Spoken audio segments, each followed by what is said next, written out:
Last month, I smashed my neighbor's life like a cheap modem, and I'd do it again with a grin. My apartment walls are thin, so I hear his late night bragging through the drywall. Free internet, bro, while my own Zoom calls stutter. I'm a cybersecurity analyst, not a charity, and hearing him boast about siphoning my bandwidth felt like someone slapping me with my own paycheck. That was the spark. The gasoline came when I learned what he was really downloading. It started 3 months earlier, a random Tuesday when my 500 meg connection crawled like dial-up.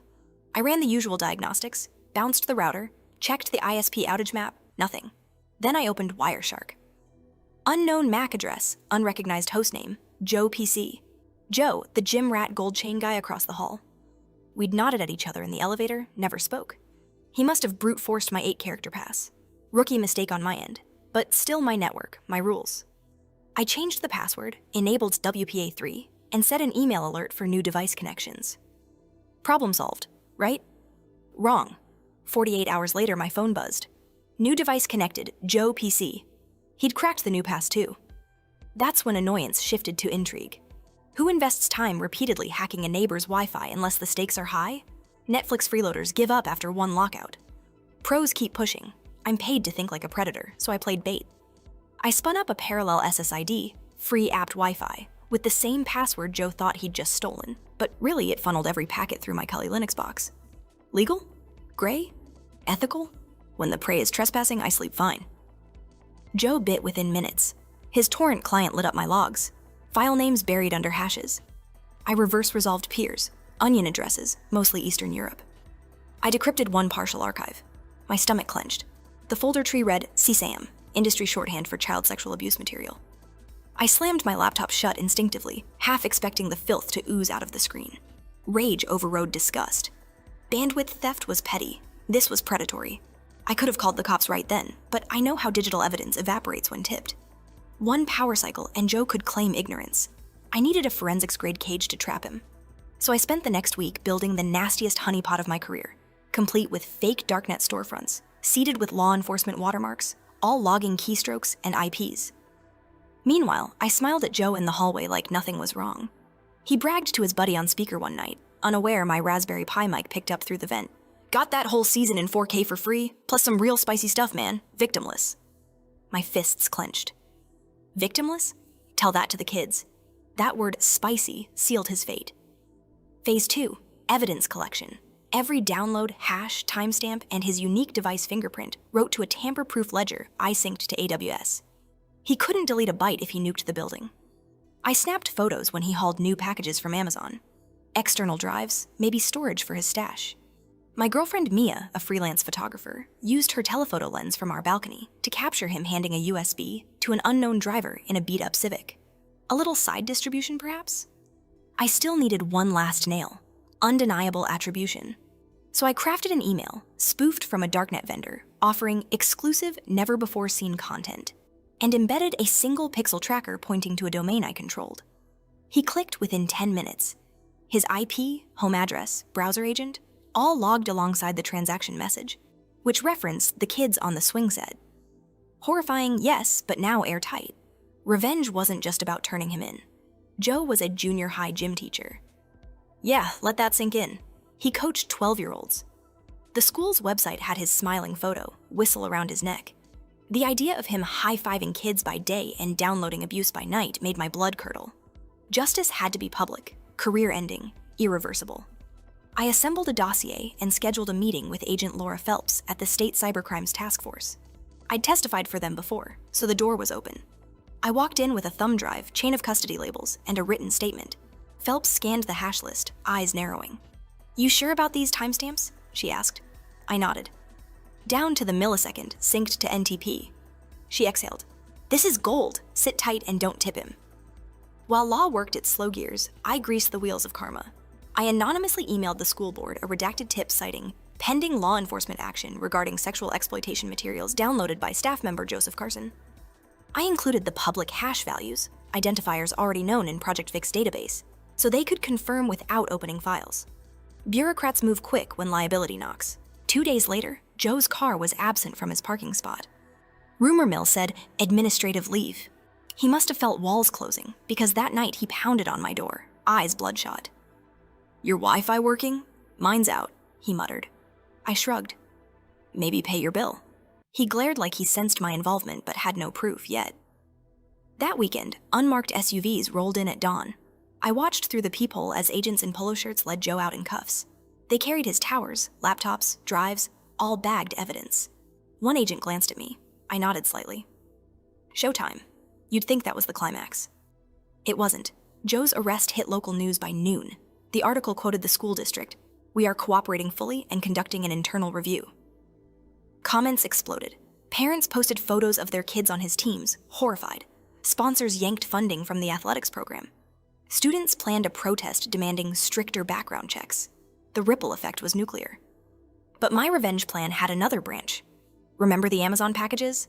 I'd intercepted one delivered to my address by mistake. Common courier mix-ups. Inside, alongside drives, was a handwritten ledger. Names, email addresses, dollar amounts. A side hustle selling illicit content subscriptions. I photographed every page and shipped the box anonymously to Agent Phelps with a sticky note. Thought this belonged in evidence. Turns out some buyers were local businessmen, people who'd donated to the school. When their names leaked during discovery, their companies faced raids. Stock prices dipped. One, a city council candidate, withdrew from the race citing family reasons, all while Joe sat in county lockup awaiting arraignment. I attended the hearing, hoodie low. He shuffled in shackled, eyes hollow. The prosecutor listed charges: possession, distribution, production. They'd found his hidden camera in the locker room showers. Gasps echoed. I felt sick but vindicated. He scanned the crowd, maybe seeking a friendly face. He never found one. Months passed. I got occasional updates from Phelps. Plea deals fell apart because Joe insisted someone hacked him. Irony dripping. His defense hired a pricey expert who examined my logs and confirmed authenticity. Checkmate. Sentencing day, 27 years. Judge called him a predator who weaponized trust. As deputies let him out, I felt a chill of closure. Not pity, just finality. Before anyone accuses me of being a nosy vigilante, let me explain why I took it personally. 4 years ago, I ran incident response for a hospital breached by a pedophile ring. They used our pediatric imaging servers to trade images. I had to wipe gigabytes of horror off machines that were supposed to hold MRI scans. I met the parents while we rebuilt systems at 3 a.m., listened to their tears mixing with fluorescent hum. Since then, I've looked at opportunistic freeloaders differently. Sometimes they're monsters who simply haven't been exposed yet. So when Joe tunneled through my firewall, he stepped on a landmine fashioned from my memories. I needed to be certain, though. Confirmation bias is a killer in forensics. That's why I didn't stop at a single partial archive. Over 2 sleepless nights, I rebuilt his torrent pieces inside a closed VM, eyes watering behind blue light glasses. Hashes matched known contraband. Every file flagged red in Project Vic. Some showed toddlers. I vomited into the kitchen sink, then kept cataloging. By dawn, I had a chronological map of his depravity. The ethical dilemma was whether my monitoring crossed entrapment lines. I wasn't planting illegal content, only mirroring his choices. Still, I consulted my friend Zara, a digital rights attorney. Over encrypted chat, I summarized details, omitting identifiers. She replied, "Capturing traffic already in flight yield no expectation of privacy on a hijacked network. Just log accurately and don't alter files." Good enough. My next step was human intelligence. Digital fingerprints prove devices, not people. To connect keyboard to crime, I needed visuals. Our building hallway uses cheap dome cameras feeding an unprotected HESP stream. I gained admin access by guessing the default creds, admin, and set motion-triggered recordings synced to my NAS. Whenever Joe stepped out carrying tech, I clipped the footage and timestamped it against download spikes. Pattern established. He'd queue massive torrents overnight. Then at 7 a.m., hustle drives to his trunk before school. Around this time, my girlfriend noticed my insomnia. Mia's the opposite of me, paints murals, hates screens, but she recognized the haunted 1,000-yard stare from the hospital incident. She brewed coffee and asked whether I was slipping into that dark headspace again. I told her I was fine, but she stuck Post-it notes on my monitor. Hydrate, blink, breathe. Those reminders probably kept me from burning out before the finish line. Joe's arrogance grew in parallel. One evening, the entire floor lost internet. As residents grumbled, he swaggered door to door offering temporary hotspots for $20 a night. Extortion. When he knocked on mine, I played dumb. He pointed at my router through the cracked door and said, "Bet that cheap box can't handle real traffic. I can hook you up." I smiled politely, noting the odor of cheap cologne and protein powder, and declined. Watching him hustle old Mrs. Ramirez 2 doors down lit my fuse hot enough to weld steel. Reputational destruction required leverage beyond law enforcement. Schools and courts operate on different clocks. So I dug into his social media. Public Instagram full of locker room selfies, private account locked. I wrote a custom scraper that tried every 10,000 most common passwords against his handle. Hit within 30 minutes. I love muscles. Inside were direct messages where he shared exclusive vids for crypto tips. Some recipients used their real names. Screenshots taken. Parallel path. Finances. I tracked the Monero addresses he advertised. Hard to follow on-chain, but he occasionally slipped and accepted Bitcoin. I tailed those through a Tumblr to a Coinbase account verified under, wait for it, his school district email. Amateur hour. I subpoenaed nothing. All open source, all timestamped. When my dossier hit 80 megabytes of PDFs, I built a timeline slide deck. Every slide included 3 corroborations: network log, camera snapshot, transactional proof. Colleagues would have given me a medal for thoroughness. I just felt tired. Meeting Agent Phelps was surreal. Her team occupied a bland office park decorated with motivational posters about vigilance. She greeted me with black coffee and disposable gloves, standard when handling evidence. As she scrolled, her jaw clenched harder. She muttered, "We've chased this guy for months off tour chatter. Didn't know he was local." Then, seriously, "You ready to testify?" I said yes before she finished asking. Operations moved quickly. They obtained a no-knock warrant citing flight risk, especially since Joe traveled to weekend wrestling tournaments. The raid rehearsed like clockwork. Breach at 05:15, secure devices, isolate suspect from electronics. I wasn't present, obviously, but body cam footage later showed Joe in Spider-Man pajamas trying to slam his laptop lid while muttering, "I don't know the password." They knew it already, pulled from my logs. Sweet symmetry. While cops pulled cables, I orchestrated the social detonation. Using a burner Proton account, I sent my redacted summary to 3 local journalists known for investigative grit, plus a parents' association leader. I withheld kids' images, obviously, but I included Joe's selfie next to lockers for context. Tip lines lit up. Within an hour, and Coach Carson trended in our city. PTA members marched to the superintendent's office demanding transparency. School board emergency meetings streamed live. I watched popcorn in hand. During that meeting, the superintendent revealed they'd discovered hidden cameras in the boys' locker room ceiling tiles. Parents in the audience screamed. One threw a water bottle at the dais. The board adjourned abruptly. The video looped on Twitter, fueling outrage beyond city limits. Major networks picked it up by evening. Joe's landlord served him an eviction notice citing criminal activity violations. Not that he'd need the apartment behind bars, but poetic timing mattered to me. Meanwhile, his brother label printer kept chugging eviction forms as the marshal taped one to his door. Personal fallout, our hallway felt like a police set for weeks. Forensics techs dusted doorknobs, fingerprinted routers, interviewed everybody. When they questioned me, I disclosed my monitoring, attorney letter handy. Phelps had prepped them, so the interview was polite, almost grateful. Still, chain of custody meant they seized my hard drives for image duplication. I expected that and had backups off-site. My ISP contacted me about unusually high packet capture activity, potentially violating terms. I preemptively mailed them a compliance brief showing I'd only monitored traffic destined for my equipment. They shrugged and waved concern. Perks of knowing policy better than the reps. One unexpected repercussion. Mia's photography website traffic spiked after people saw her sharp balcony shots credited in the local paper. She insisted on attribution. She started selling prints, including a tasteful one of the arrest scene silhouetted by sunrise. Irony, Joe inadvertently boosted her art career. Court proceedings unveiled deeper rot.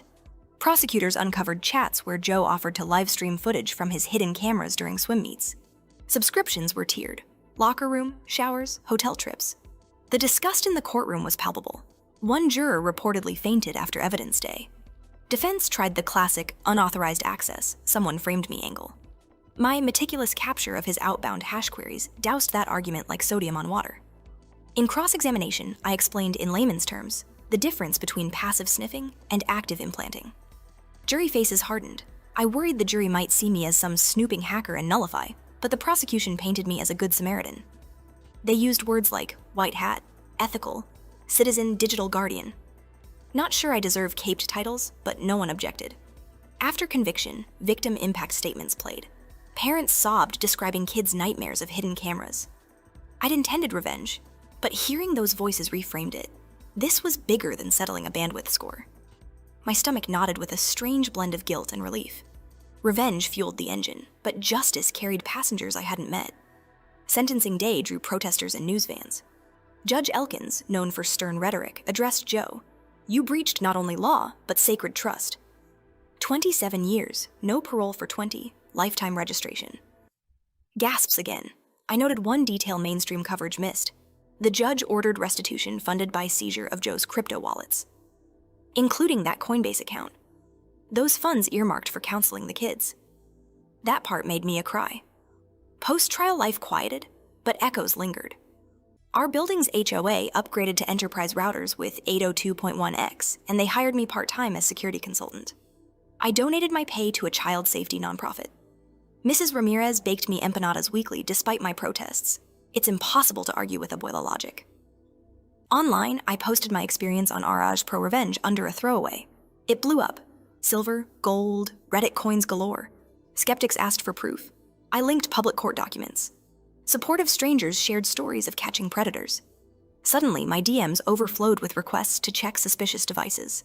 I set boundaries, offered a step-by-step toolkit instead of personal audits. You can't pour from an empty cup. One evening, as I resecured my balcony camera mount, I noticed fresh tenants moving into Joe's old apartment. A young couple with a toddler, laughter echoing down the hall. Life filling a space where secrecy festered felt symbolic. Mia snapped a candid photo, sunshine spilling across the threshold. Yeah, no cloud descriptions, but light exists. That image became her most liked post of the year titled, Reclamation. Did I forgive Joe? No. Forgiveness implies empathy for his pain. I see only the crater he left in innocent lives. My bandwidth, my late fees for overages, the stress migraines, small collateral compared to trauma etched into those kids. Revenge, then, wasn't a dish served cold. It was a firewall burnt into my memory, telling predators there's nowhere to hide. To anyone reading, wondering if they should confront a similar evil, remember, evidence reigns, emotions mislead. Document, timestamp, corroborate, then unleash authorities. And if you're the one leeching from a neighbor's router for kicks, maybe rethink your life choices. You never know whose network you're trespassing on. Could be mine. I log off tonight with my connection blazing at full speed. No freeloaders, no nightmares lurking in packet headers. Just me, Mia humming as she edits photos, and the quiet hum of a router doing honest work. Stay secure out there. Edit for the curious. My original dumb 8-character password was PSSB0USD. I've since switched to a 32-character string, generated by a Diceware script, rotated monthly. If this saga teaches anything, it's that laziness invites monsters, and diligence, backed by righteous fury, can chase them back under their rotten rocks. Stay vigilant, friends online, always. I knew I was in trouble the moment the envelope slid through the slot in my apartment door. Certified mail at 8 a.m. isn't a love letter. It's the legal version of someone clearing their throat behind you while you're standing at an ATM. I tore it open, half expecting a parking ticket escalation. Instead, I read words that made my coffee taste like battery acid. Complaint for damages, loss of time. My ex, Lisa, actually believed a judge would make me pay her for the years we dated. 4 attachments later, I learned she wanted $46,000 interest and a handwritten apology in blue or black ink. I laughed so hard I scared Mr. Whiskers, my neighbor's cat who visits for treats. Under the shock, though, rage settled in. Low, steady, familiar. Lisa hadn't just scorched earth on the relationship when she disappeared to Cancun with a study group. Now she wanted rent on the ashes. That morning, I decided 2 things. I would fight, and I would make sure the fight ended with the truth nailed to the courtroom wall so clearly, even Lisa's cosmetic laser-polished conscience couldn't ignore it. I hadn't asked for war, but I wasn't surrendering. Lisa and I met 5 years ago in a night class on data visualization. She mocked my color palette. I corrected her axis labels. Sparks flew. We slid into something resembling love during late-night Waffle House runs and binge-watching true crime docs. After 2 years, we split rent on a townhouse, adopted a fern we named Fernie Sanders, and started a joint savings account we called the Adventure Fund. The plan was to backpack Europe when we both finished climbing the corporate ladder enough to afford hostels without flinching. Somewhere in year 3, the dream sprouted hairline cracks. She logged longer hours, hit the gym at dawn, guarded her phone like it contained state secrets. Tyler, a coworker from her marketing agency, appeared in stories and conversations with unnerving frequency. Whenever I asked about him, she'd say, "You're being paranoid." Paranoia that precise is usually diagnosis, not delusion. Confirmation came courtesy of an accidental sync. Lisa had once logged into her Google Photos on our living room Chromecast, and never logged out. One night, mid-Netflix, the screen bloomed with a slideshow labeled Cancun Weekend.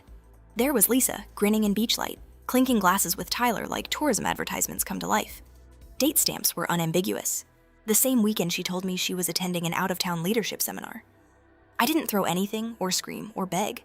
I quietly transferred my half of the adventure fund into my personal account, drafted a breakup text devoid of adjectives, and left it pinned on the fridge beside the world's saddest bit of fridge poetry.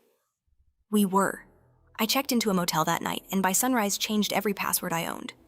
Lisa didn't contest the breakup at first. She posted inspirational quotes about self-growth and told mutual friends we'd grown apart. I moved back into the studio apartment I'd had in grad school, reclaimed Fernie Sanders, and concentrated on rebuilding a life that didn't auto-populate with her shadow. 2 months passed in relative silence. Then came the envelope. The suit was audacious even by influencer-era standards. She alleged that I had stolen 3 years, 6 months, and 14 days of her prime dating life, quantifying each month at the average local salary for a marketing coordinator plus emotional wear and tear. The filing cited obscure articles about palimony, and one definitely misquoted psychologist. It read less like jurisprudence and more like a GoFundMe pitch run through a thesaurus. Before I called a lawyer, I called Jenna, one of Lisa's college roommates, and the closest thing our friend circle has to an archivist. Jenna had quietly screenshotted every story Lisa posted from that Cancun getaway, partly out of aesthetic envy, and partly because her Wi-Fi was down and it was the only entertainment available.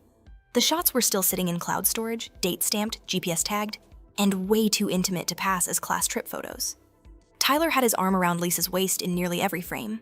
They shared towels, cocktails, snorkels. In one picture, they kissed under tiki torches, while a mariachi band blurred in the background. I downloaded the entire cache and bought enough photo paper to keep Staples afloat for a quarter. The next 72 hours were a montage of printer jams, highlighter fumes, and playlist loops of petty revenge anthems. Each photo went into a binder with its metadata enlarged underneath like courtroom subtitles. I pulled bank statements to show the debit card transactions Lisa made from our adventure fund on the exact days I received texts about mandatory overtime. Uber receipts she left in my email account filled in the gaps. I even requested customer service chat logs from the resort, proving she had ordered the honeymoon package. By Monday, my kitchen looked like a crime drama evidence board minus the chalk outline. Mr. Carson came recommended by a coworker who swore the man could teach wolves to plead guilty. He was bald, precise, and amused. After flipping through the binder, he said, "This is less a defense and more a guided tour." Carson drafted a counterclaim for legal fees and filed an anti-slap motion, arguing Lisa's suit was frivolous punishment for protected speech, that speech being the breakup text, which, in his words, expressed an opinion on the relationship's viability. We served Lisa through her attorney. She responded by subtweeting about misogynistic gatekeeping of emotional labor. Waiting for the hearing would have been nerve-grinding if Lisa hadn't insisted on broadcasting every grievance like a live-streamed diary. She posted countdowns to court day, shared clips of herself practicing courtroom walks, and even started a TikTok series called Litigate with Lisa. Episode 1 featured her explaining sunk cost fallacy while applying contour. Comments were savage. Strangers asked whether Tyler's sunburn counted as a write-off. She blocked anyone who mentioned me, which had the paradoxical effect of making my name trend in her circle. The courthouse smelled like old paper and stronger coffee. Lisa arrived in a white pantsuit that blinded fluorescent lights. Tyler followed a step behind, carrying her stack of color-coded folders. I took a seat where I could watch the clerk's clock. Petty, but I enjoyed knowing Lisa was paying by the hour for her attorney's time. Judge Bernstein, gray bun tight enough to tune, opened proceedings by asking Lisa's counsel to clarify the legal basis for lost time. The lawyer launched into a monologue about relational investment, citing zero precedent newer than 1983. Bernstein nodded once and said, "So, no actual statute." Carson stood like someone about to unveil a magic trick. He handed the bailiff Exhibit A, the Cancun binder. Bernstein flipped pages with the same expression she might use to sort recycling. "Timestamp, timestamp, timestamp," she muttered.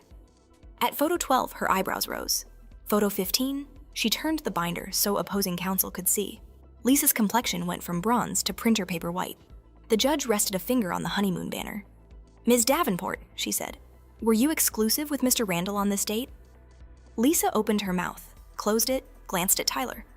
The courtroom's ventilation hummed louder than her answer. Her lawyer objected on relevance. Bernstein overruled, noting credibility was foundational to damages. In under 10 minutes, the complaint was dismissed with prejudice. My counterclaim for costs sailed through unopposed. Bernstein signed the order, looked at Lisa and said, "Court is not a venue for heartbreak." The gavel crack felt like a bell tolling for her dignity. Outside, Lisa cornered me by the vending machines. "You made me look stupid," she hissed. I picked C6, watched a root beer spiral down. "You did the choreography," I said. Tyler puffed his chest until a deputy drifted closer. He deflated, muttering something about parking tickets. I left them with the hiss of the soda can tab as punctuation. That night, I posted a write-up to Ahamshah Pro Revenge, because catharsis loves an audience. I redacted names and attached scans of the exhibits with black bars over anything identifying. The story detonated. Overnight, I woke to 76,000 upvotes, awards I didn't know existed, and 10 invitations to appear on relationship podcasts. Internet sleuths, however, are bloodhounds on espresso, and someone cross-referenced Lisa's TikTok outfits with the courtroom video feed local news had aired. By noon, her comment sections were a wildfire of laughing emojis. But online embarrassment was only the opening act.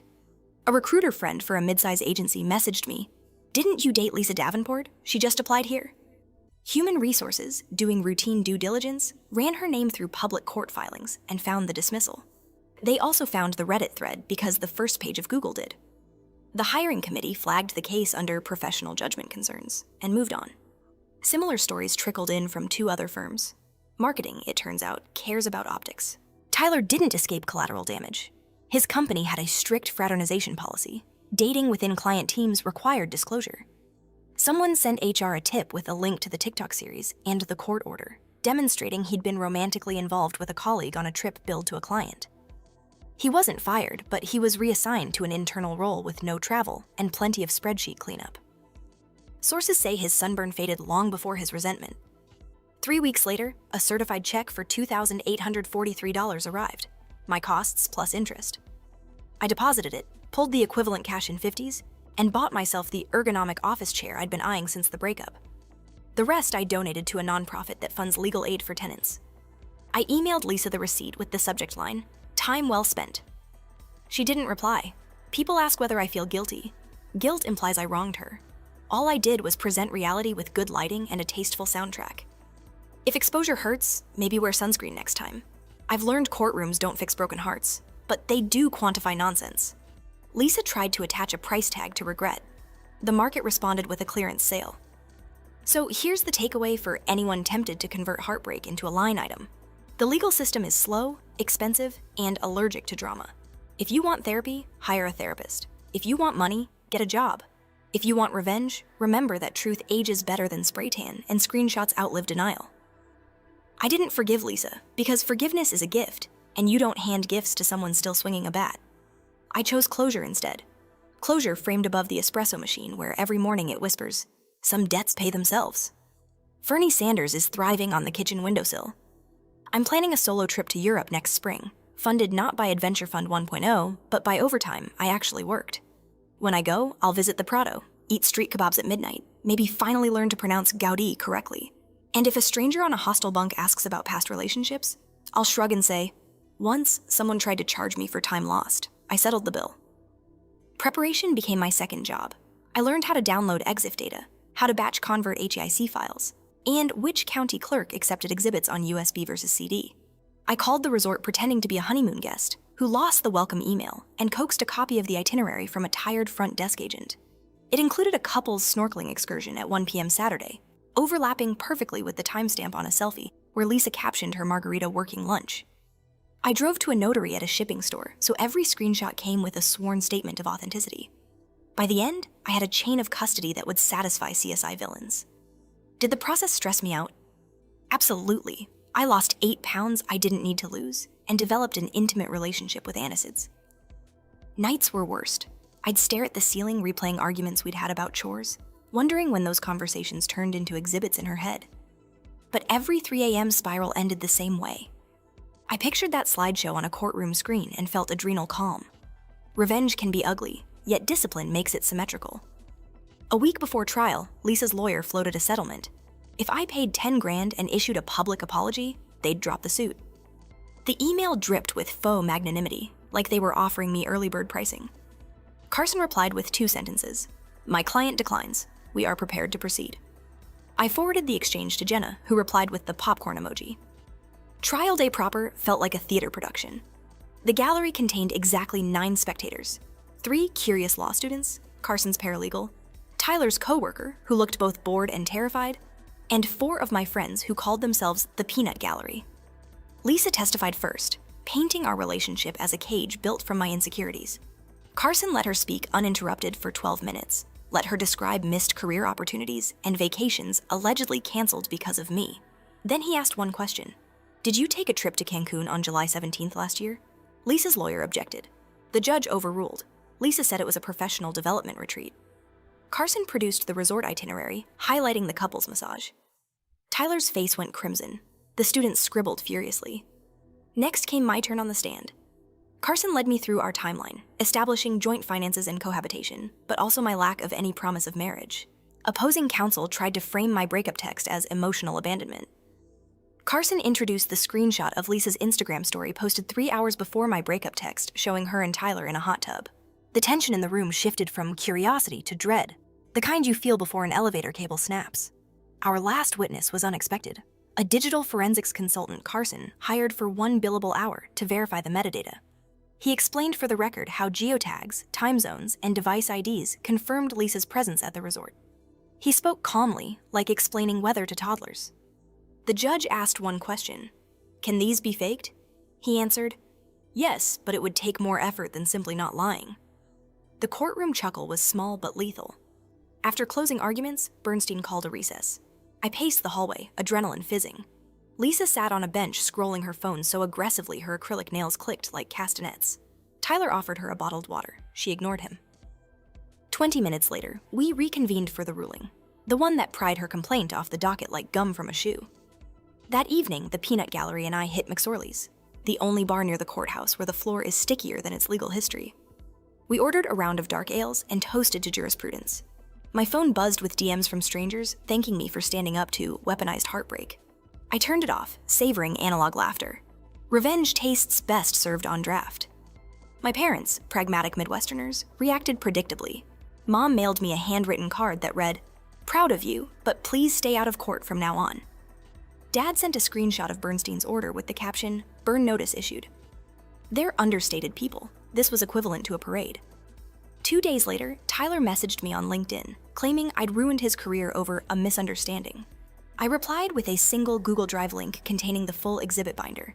He unsent his message within minutes. Silence is its own settlement agreement. Lisa launched a damage control podcast titled Redefining Regrets, where she interviewed jilted lovers on finding empowerment. Episode 2 featured her discussing narcissistic vampires.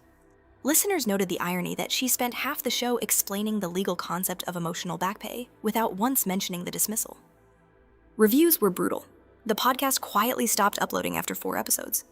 People on Reddit asked about my legal bill. Carson worked on a hybrid fee, retainer plus contingency on the cost award. Total damage to my wallet before reimbursement was $3,200. The settlement check left me net positive by $357, which I immediately spent on the chair and a giant burrito. Justice sometimes comes with guac. Fairness isn't cosmic, it's contractual. Lisa broke a silent contract that said, be honest and don't litigate your bad decisions. I enforced it with receipts. Simple. People romanticize forgiveness as though letting go magically repairs damage. I believe in closure, not absolution. Forgiveness might be noble, but revenge, done surgically, prevents repeats. Planning Europe solo has been liberating. I booked hostels in Lisbon, trains to Madrid, cheap flights to Florence. No shared Pinterest board, no obligatory sunset selfies. I'll pack light, clothes, camera, and a manila envelope labeled, in case of future nonsense, containing USB copies of every exhibit. Not paranoia, experience. If you've read this far, take the moral you need. Maybe it's keep screenshots. Maybe it's don't date people who treat time as a refundable deposit. For me, it's simple. The past only costs you if you buy it back. I paid nothing, collected interest, and now spend my days on either side of an espresso machine that whispers proof every dawn. Sometimes friends ask whether pursuing the case was worth the sleepless weeks and stomach ulcer diet of crackers and ginger tea. I tell them yes, because identity is compounded interest. Every time you defend it, the rate improves. Had I caved, I'd live in a smaller version of myself, paying psychic rent forever. Instead, I bought square footage. The cost was measurable, the payoff immense. I sleep deeper now. I trust my judgment. And if another envelope ever hits my door, I'll greet it with a welcome mat that says, "Leave receipts." Fear hates paperwork. So, was it worth it? Put it this way. The chair reclines, the past doesn't. Every creak of its backrest sounds like another tiny gavel in my favor each day. I knew something was wrong the second my fingertips caught on the fresh burr of metal along my Civic's door handle. I wash the car every Sunday, so new damage stands out like a bloodstain on a lab coat. A razor-thin scratch traced a lazy S under the mirror. I felt my stomach flip, because that car isn't just transportation. It's how clients judge whether the freelance IT guy who shows up to rescue their servers actually has his life together. Image matters when every gig is word of mouth and half my competition arrives in dented vans smelling of fast food. I ran a thumb over the scar, inhaled, and told myself it had to be a rogue cart at the grocery store. A cosmic joke, not a personal attack. The scratch seemed too deliberate to be parking lot carelessness, but blaming random strangers felt safer than suspecting a neighbor. I live in Hartwell Ridge, a suburban HOA with painted mailboxes and bylaws thicker than the phone book it replaced. We wave, grill together on cul-de-sac holidays, and pretend we're one big sitcom family. Admitting that someone here might be petty enough to vandalize would crack the facade, so I pretended it didn't bother me. I buffed the line with compound, hid the scar under wax, and pretended Sunday couldn't come fast enough for a proper detail. That lasted 48 hours. Tuesday after lunch, I stepped outside to grab a delivery and stopped dead.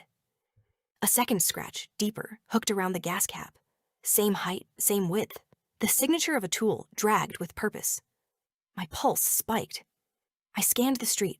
Sprinklers ticked, an Amazon van rolled past, and across the road 12-year-old Max Reynolds practiced zombie kicks in his driveway. His mom, Tara, watched him while scrolling her phone. When she noticed me staring, she waved like everything was fine. I installed cheap motion lights first, angling them toward the driveway. 2 nights later, they clicked on at 9:13 p.m. I rushed out brandishing a flashlight, but found only moths swirling in the beam. No footprints, no teens, no misdelivered pizza boxes, nothing.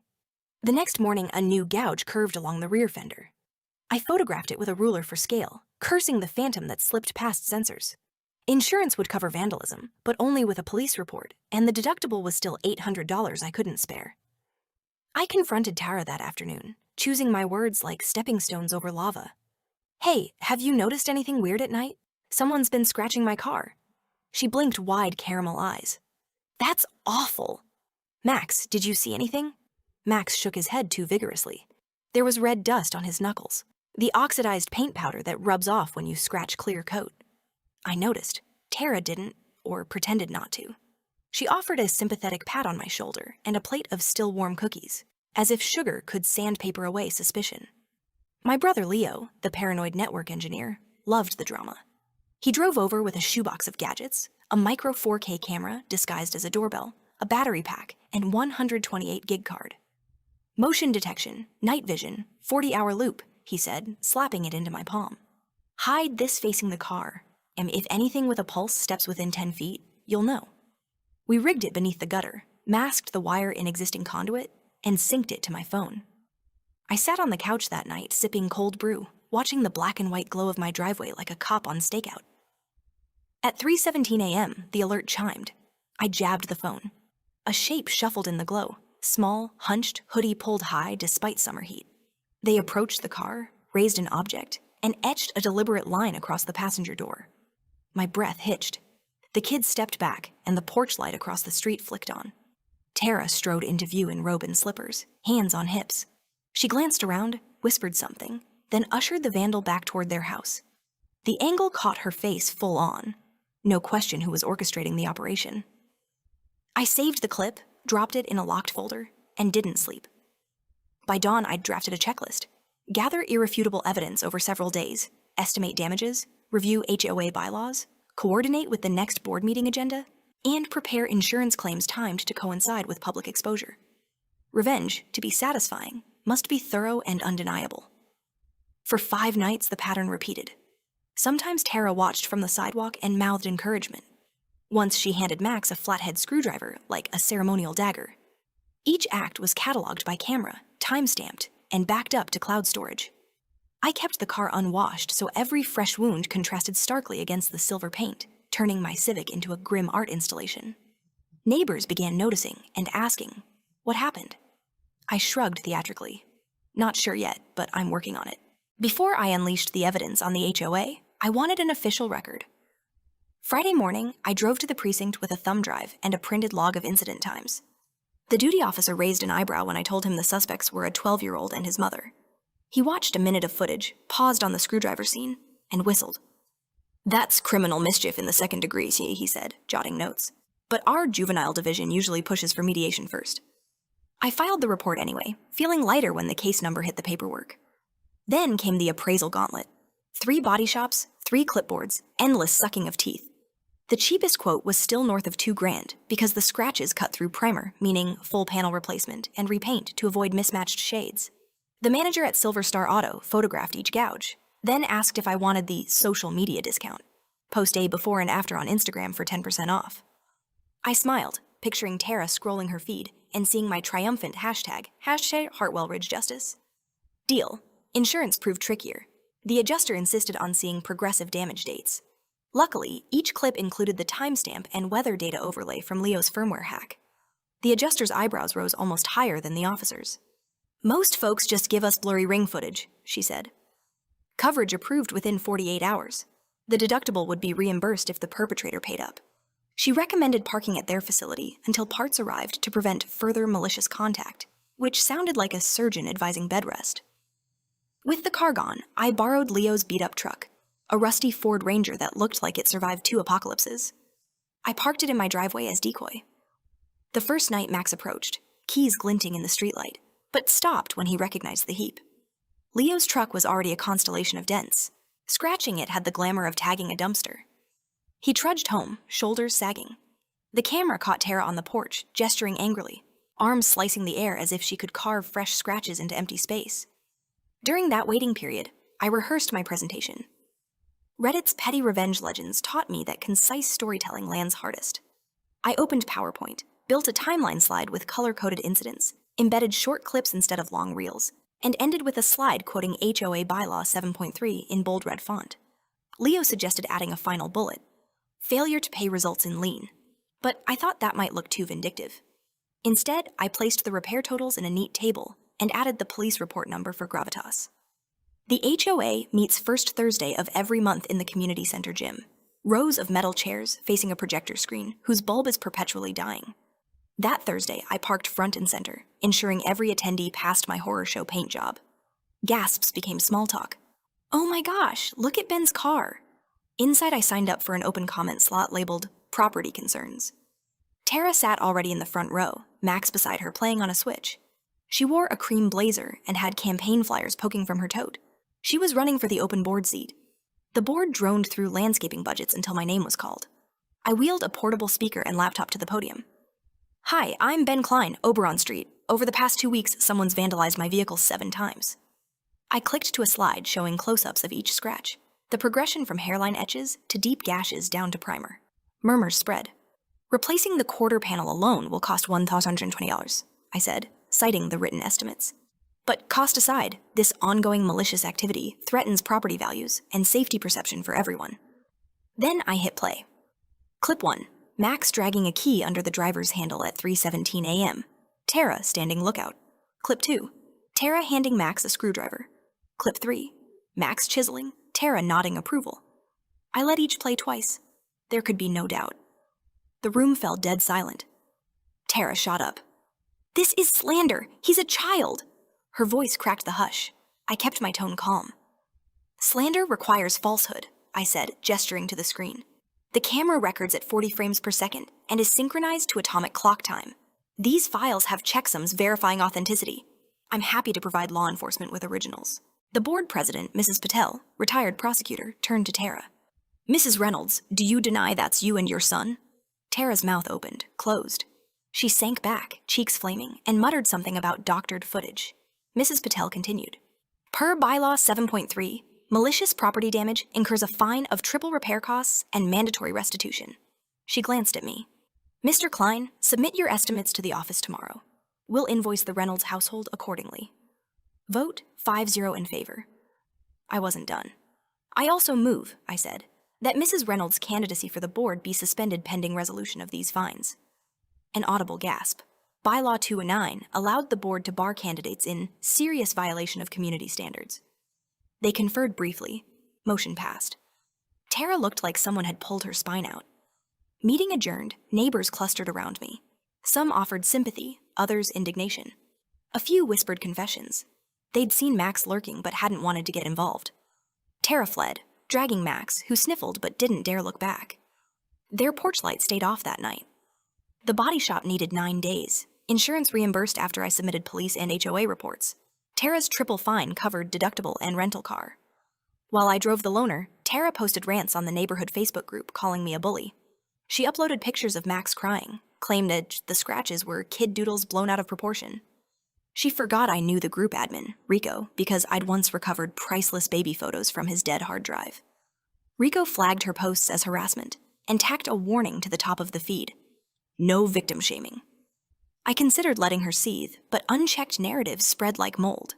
So I crafted a measured response outlining the timeline, total damages, and steps I'd taken to resolve privately before resorting to public proof.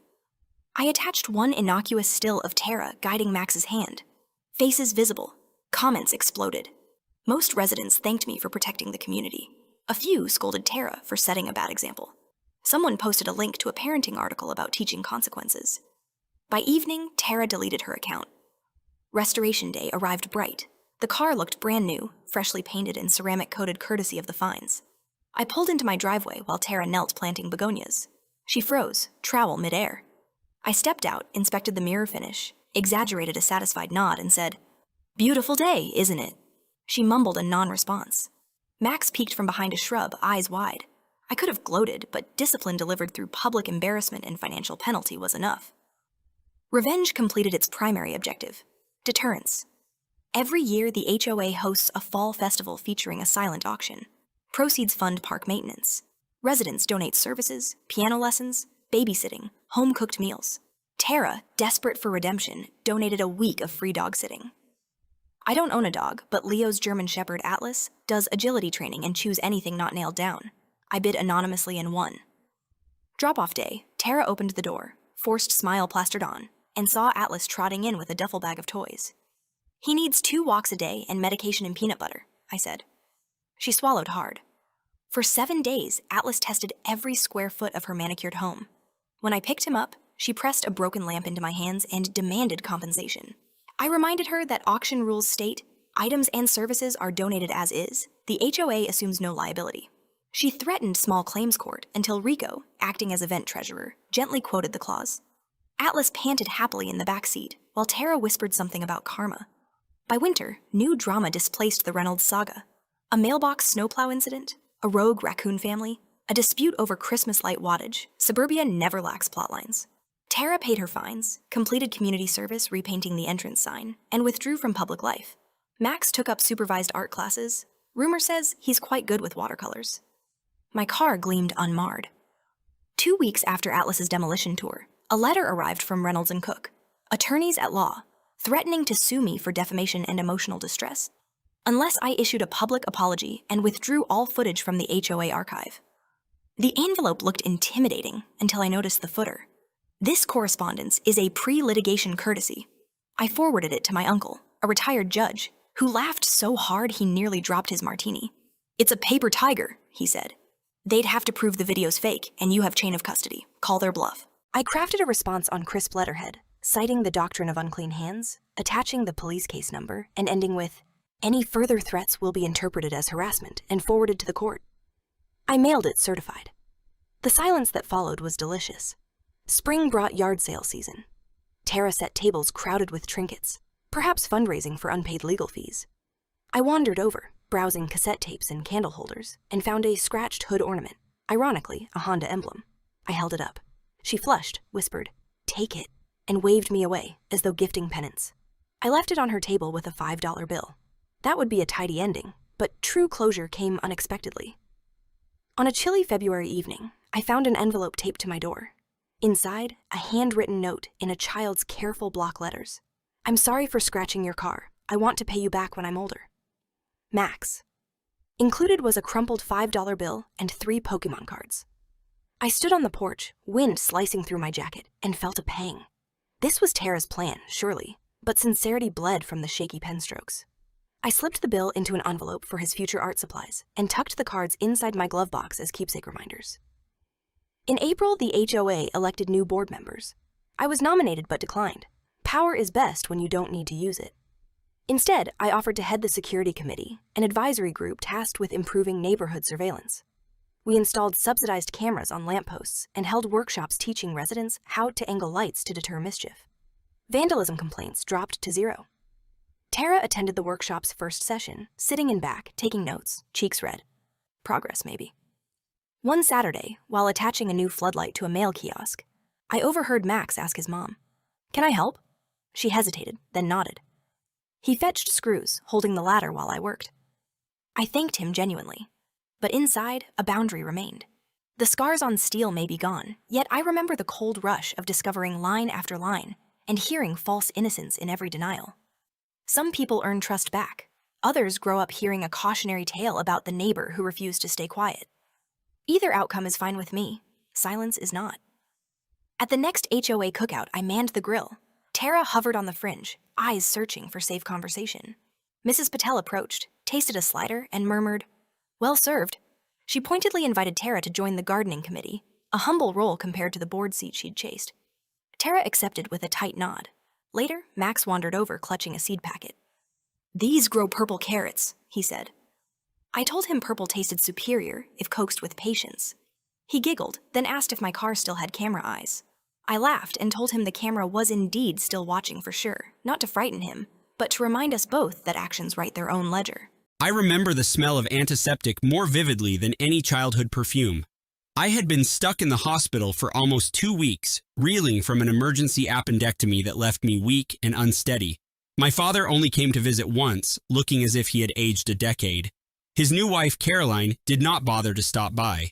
In a way, that was a relief. Whenever she was near, the room felt colder. I clutched a photograph of my late mother on my bedside table, as if by holding on to her image, I could bring some of her warmth back. I had grown used to the dull hum of the fluorescent lights overhead, the click of nurses' shoes in the hallway, and the rhythmic beep of my vitals displayed on the monitor by my bed. During those days, I busied myself reading my mother's old diary, which I had retrieved from my father's attic right before the surgery. Her handwriting brought me comfort, elegant loops and graceful cursive that told stories of her life long before she was my mother. Each page offered a glimpse of her love for me, scrawled in words that could never be stolen or erased. My final day in the hospital arrived with an overwhelming sense of dread. I knew I wanted to go home, yet I couldn't shake the fear of returning to a place that no longer felt mine. After signing countless forms, I was helped into a wheelchair and taken to the hospital entrance. My father had sent a driver instead of coming himself, citing urgent work. That stung. My father had changed so drastically over the years, especially after he married Caroline. I found my gaze drifting to the sky, wishing somehow my mother could guide me home once again safely. I stepped through the door and felt a leaden weight in my stomach. The house seemed quiet, unnervingly so, as if it were bracing for a storm. Caroline's voice drifted from somewhere in the living room, carrying a sugary lilt that had always set me on edge. I heard her footsteps approach, and soon she appeared, dressed in a navy dress that contrasted sharply with the garish red lipstick she favored. She smiled, wide and bright, but it never reached her eyes. Instead, that smile reminded me of a predator baring teeth before a kill. I felt instantly on guard. "Welcome home, sweetheart," Caroline said. Her tone dripped with counterfeit affection, and I forced myself to mumble a polite greeting. I wanted nothing more than to lock myself in my bedroom and sleep for days. As I made my way upstairs, I noticed the family portraits had been rearranged. Photographs of my mother and me were gone, replaced by pictures of Caroline and my father at social events. My chest tightened. Perhaps they'd simply been moved somewhere else, I told myself, fighting the urge to panic. But a dreadful certainty was already gnawing at the edges of my mind. Hard. My room felt somehow smaller, as though the walls were pressing inward.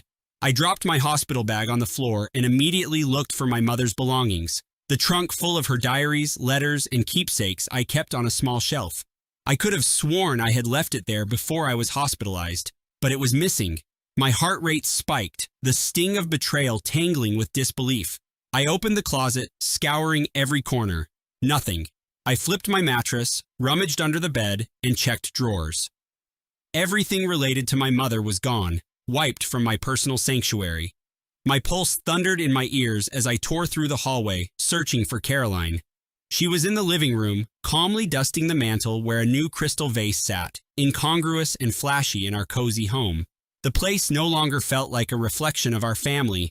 Instead, it screamed of her influence, her arrogance, her desire to remake everything in her own image.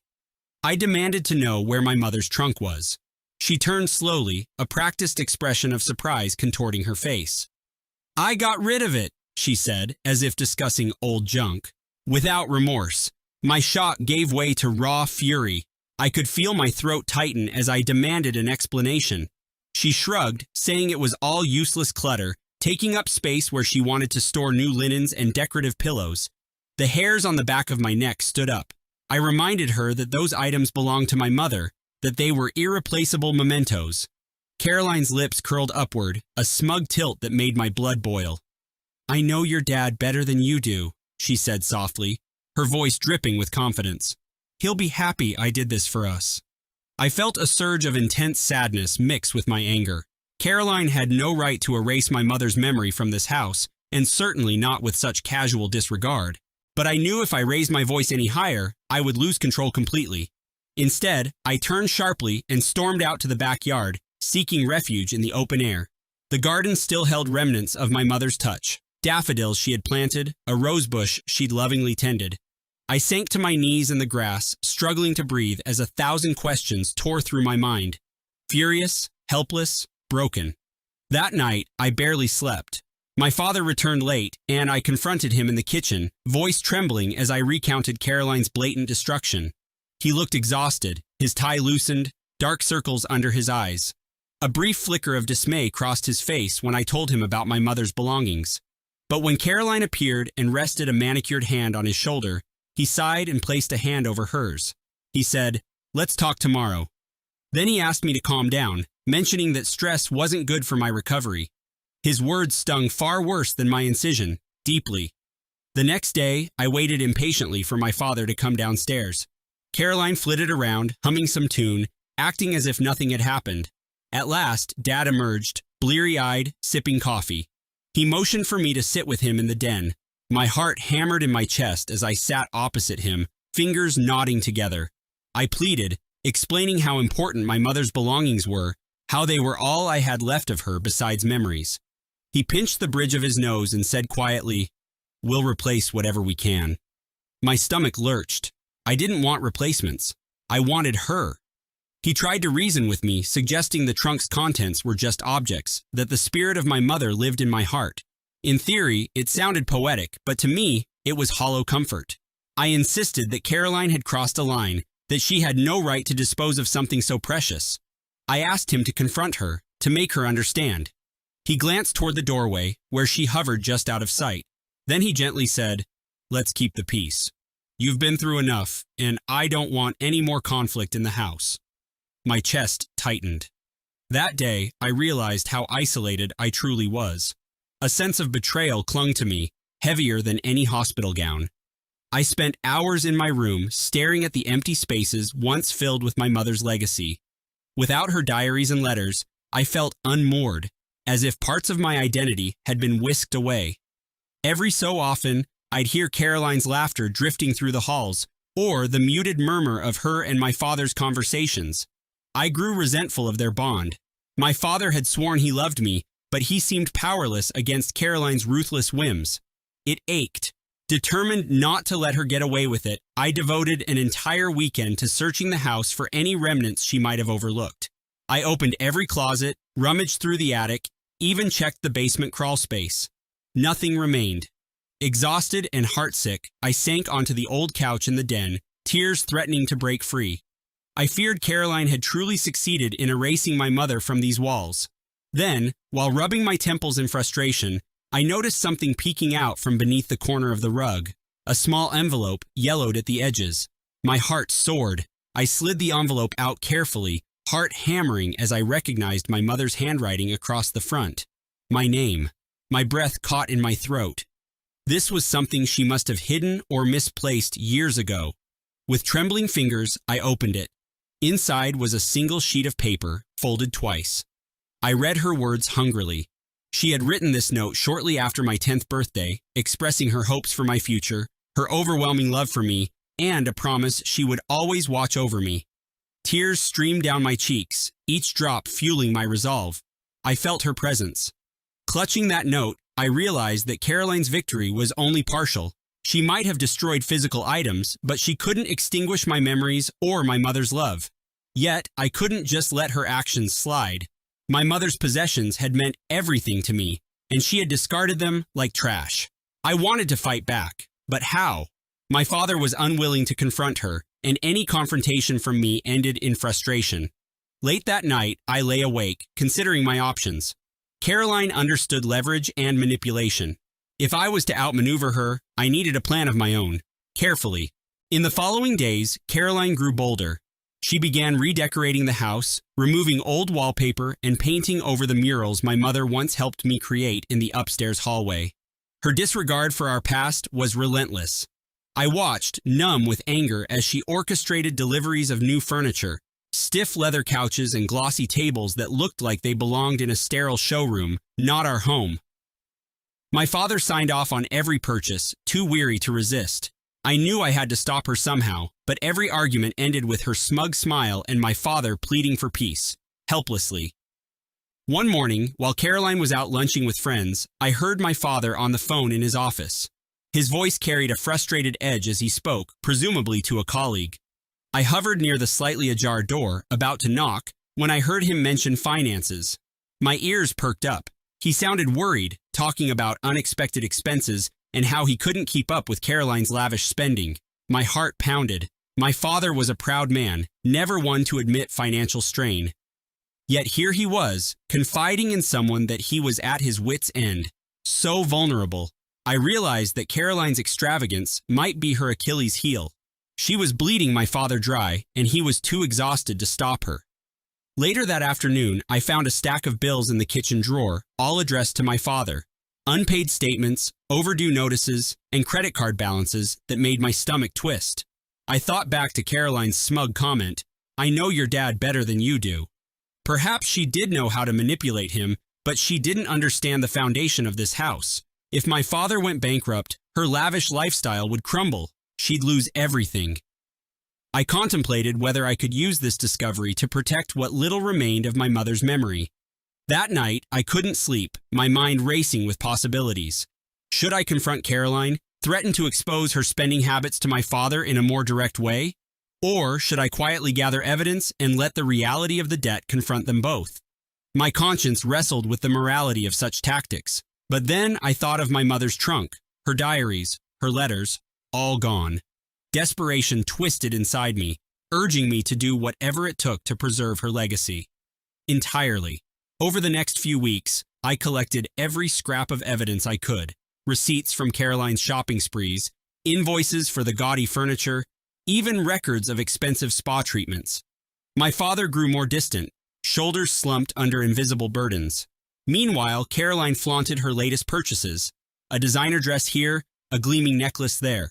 I said nothing, but I kept track of every cent. Quietly, I compiled a folder documenting her reckless spending. I hoped I could present this to my father one day, forcing him to see how far she'd gone. Part of me felt guilt, but I pressed on, relentlessly. Then, one evening, I heard shouting from the living room. My father's voice rumbled like distant thunder, and Caroline screeched back with uncharacteristic rawness. Curiosity piqued, I crept down the stairs, standing just beyond the doorframe. Through the crack, I saw my father clutching a sheaf of bills, his face ashen with anger. Caroline was in tears, insisting she had no idea about the accumulating debts. My father roared that this was unsustainable, that they would lose the house if it continued. My pulse quickened, guilt mixing with satisfaction. My father had discovered the consequences of her reckless lifestyle. Finally, in a desperate plea, Caroline tried to shift blame. She claimed she was only spending to improve the house, to make it a place my father could be proud of. Her eyes darted wildly, searching for sympathy in his furious expression. He wasn't having it. For the first time in years, I saw a spark of the man he used to be, the resolute father who protected me. He told her in a low, menacing voice that she had gone too far. She tried to protest, tears flowing freely, but he walked away, leaving her sobbing in the living room. Broken. Later, he emerged into the hallway, where I lingered uncertainly. Our eyes met. I expected him to berate me for eavesdropping, but instead, his shoulders sagged, and he motioned for me to follow him into his study. The space felt different than before, less of a refuge, more of a tomb cluttered with financial records. He sank into his chair, rubbing his temples. He murmured an apology, acknowledging that he should never have allowed Caroline to do what she did. My heart clenched, longing for him to redeem himself. But I couldn't forget the trunk, the destroyed memories of my mother. He tried to reach out, placing a hand on my shoulder. I flinched involuntarily. Sorrow flickered in his gaze. He asked me to forgive him, to understand that he was lost after my mother's death and fell under Caroline's spell. My emotions warred within me. Part of me wanted to comfort him, but another part remembered how he stood by while Caroline erased my mother's presence. I took a deep breath, told him I couldn't pretend everything was fine, and left the study. Behind me, he exhaled heavily, as though the weight of his mistakes threatened to crush him. Entirely. As the debt crisis escalated, Caroline's veneer of confidence cracked. The deliveries stopped, and she wandered the house in a perpetual state of anxiety. My father spent hours on the phone attempting to negotiate payments or secure loans. I watched from the sidelines, a swirl of conflicting feelings inside me. Their marriage was strained, yet Caroline tried to cling to him, insisting she could change. Her hollow apologies did nothing to repair the damage, and still, she didn't once apologize for what she did to my mother's belongings. I doubted she even felt remorse for that particular crime. Her indifference.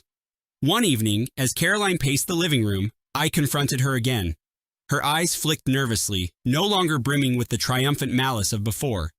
I demanded to know if she truly believed my father would be happy she'd destroyed my mother's possessions. She stammered, grasping for an excuse. Eventually, she admitted she'd felt threatened by my mother's lingering presence, convinced that my father's affection was forever tied to memories of his first wife.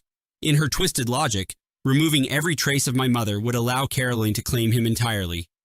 My revulsion at her confession was overwhelming, horrifying delusion. I spat that her insecurities were no justification for destroying precious memories. She sank onto the couch, head in her hands, whispering that she feared he would leave her. Her tears did not move me. She had taken from me what could never be replaced. Yet I recognized something pitiful in her desperation. My father had been her lifeline, and she'd chosen ruthless means to secure him. I told her she owed me an apology, that she needed to earn forgiveness. She just stared at me, lips parted but silent, as if she had nothing left to say, only regret. In the end, it was my father who made the final decision. The financial pressure was too great, and they agreed to sell the house, hoping to salvage what they could. When he told me, I felt a mixture of relief and heartbreak. This was the home where my mother and I baked cookies in the kitchen, where she read me bedtime stories. But it had also become the site of her erasure. I packed my belongings numbly, saving the lone letter I had discovered. Caroline lingered in the background, pale and remorseful, yet offering me no solace. None at all. On the day we left, rain pelted the roof like a drumbeat of memories. I stood by the front door, the echo of my mother's laughter trailing through my mind. My father hugged me, apologizing once more, but I only nodded, aware that words could not fix what was destroyed. Caroline offered a timid farewell, tears glistening. I gave her a silent stare, unsure whether pity or anger filled my heart. Outside, I looked back at the silhouette of the house for the last time. A single thought sparked within me. My mother was gone, but I survived. Freed. Finally. My entitled sisters insisted on renting out my vacation home for profit. When I said no, their husbands broke in. Now they're facing criminal charges.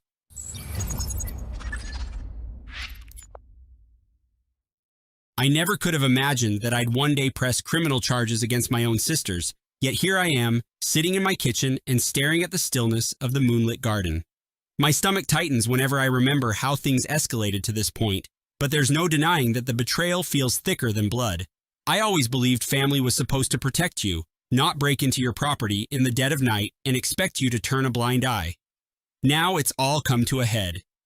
My name is Sabrina, and I'm 36 years old. I grew up in a large family in a suburban neighborhood outside Chicago. My parents worked themselves to the bone to ensure that we were well taken care of, but they also believe strongly in personal responsibility. My two younger sisters, Michelle and Allison, seemed to embrace that idea differently than I did. As kids, they would tag along behind me, mimicking my every move. Now, as adults, we stand on opposite sides of a legal battlefield. I inherited a modest vacation home from our late Aunt Nora 3 years ago. It's tucked away in the Adirondacks, perched near a crystalline lake with mesmerizing mountain views. The home itself isn't particularly large or luxurious, but its location makes it feel like paradise. When I first received it, I considered selling it to pay off my student loans, but I decided against it. Aunt Nora had always found joy there, and I wanted to preserve her spirit in some way. For the past few years, I've occasionally visited the cabin for some much-needed solitude. I was never one to invite large groups of friends. I relished the quiet, taking long walks on the trail behind the house or kayaking when the weather allowed. I liked that I didn't need to worry about city noise or deadlines. Some might call it lonely, but I call it peaceful. I firmly believe everyone needs a sanctuary, and this was mine. Michelle and Allison always seemed intrigued by my getaway spot, although not for the same reasons. Michelle once asked if I'd considered renting it out when I wasn't using it. According to her, there was a gold mine in short-term rentals, and I'd be foolish not to cash in. Allison, ever the opportunist, quickly chimed in. She swore that the best way to honor Aunt Nora's memory was to keep the house busy with paying guests. I remained unconvinced. I never minded the idea of sharing the cabin with family. In fact, I was more than willing to let my sisters stay there for free whenever they needed a break. But the notion of letting complete strangers occupy the place, especially after all the personal touches I'd invested, felt wrong to me. Plus, I couldn't shake the sense that Aunt Nora wouldn't have wanted her beloved retreat turned into a commercial enterprise. She'd chosen me because I cherished privacy. At first, my sisters didn't push the matter. They brought up the idea in a casual, offhand manner whenever we met at family gatherings, but never forced a conversation. That was until last summer, when Michelle found herself in a financial bind. Her consulting job ended abruptly, and her husband, Greg, struggled to cover all their expenses alone. Meanwhile, Allison's husband, Robert, saw an opportunity for an additional income stream. Suddenly, they were actively pressuring me to list the cabin online. Throughout last year's 4th of July family barbecue, I was bombarded with well-rehearsed speeches about the property's potential. Greg insisted that it could fetch at least $200 a night, more on holidays. Robert brought up statistics from tourism websites to back up the argument. All the while, Allison hovered nearby, nodding enthusiastically. Michelle, always the bold one, even offered to manage the rentals for me. She painted a rosy picture of how convenient it would be for me. I tried to remain polite but firm. My reluctance wasn't just about money or risk. It was about principle, about preserving something special without monetizing it. Whenever I tried explaining this, they looked at me as if I were speaking a foreign language. They saw a missed opportunity, while I saw a safe haven that deserved peace.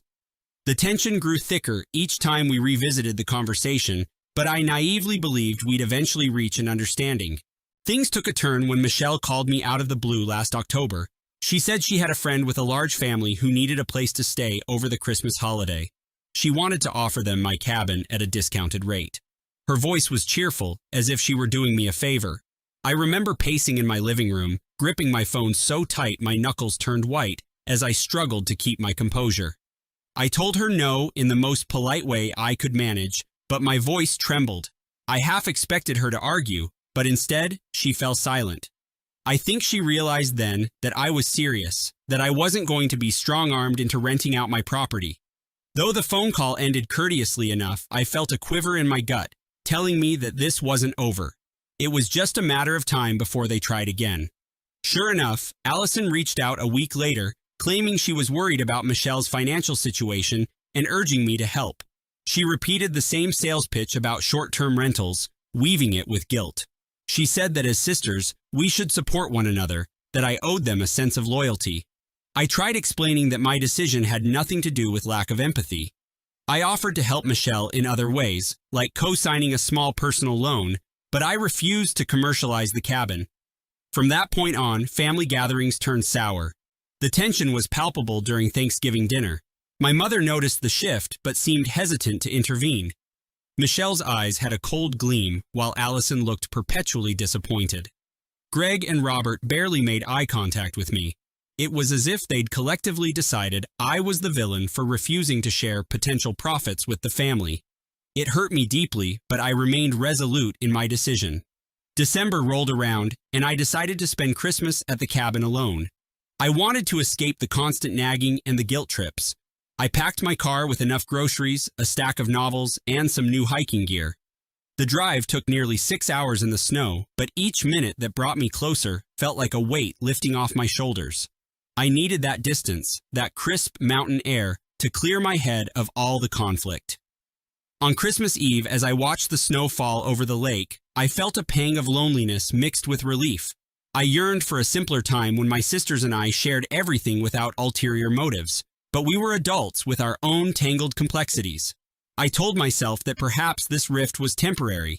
The crackling fire and the stillness outside soothed me more than any family gathering could have. For a moment, I felt I'd found peace again. That serenity was shattered 2 days later when I got a phone call from a neighbor who lived half a mile down the road. He informed me that someone had tried to break into my cabin the previous night while I was out on a late hike. Apparently, he'd noticed fresh tire tracks leading up to my driveway and heard some commotion before the intruders fled. My heart dropped to my stomach as I hurriedly drove back to see the damage. I found the back door's lock jimmied and muddy footprints tracked across the porch. There was a broken window near the kitchen, shards of glass glittering on the floor like an accusation. I felt violated, angry, and afraid, all at once. Why would anyone target my quiet little retreat, especially in the middle of winter?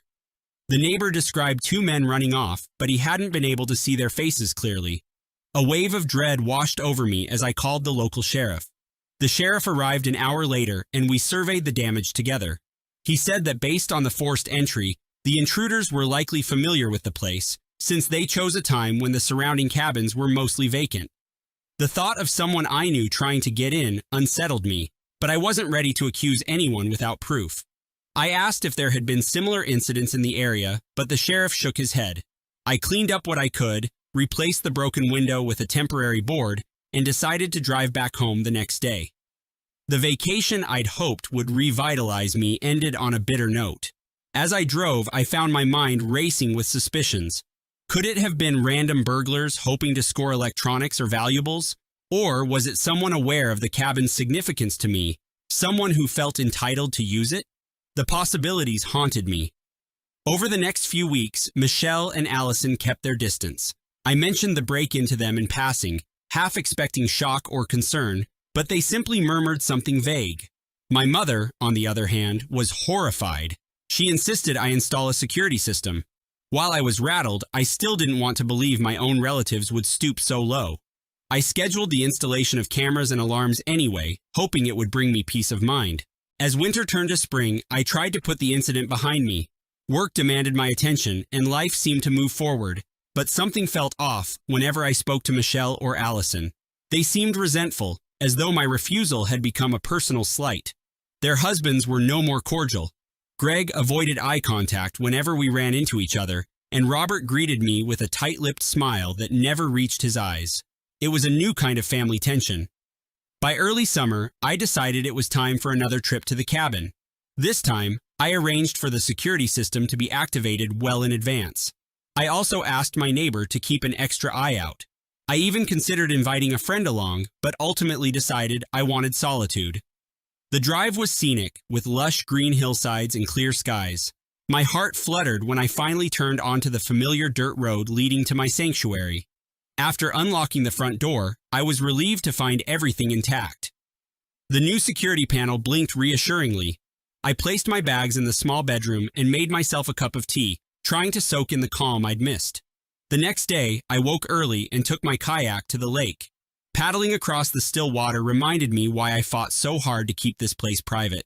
It was worth the conflict, I told myself. That evening, I settled on the porch with a book and a blanket.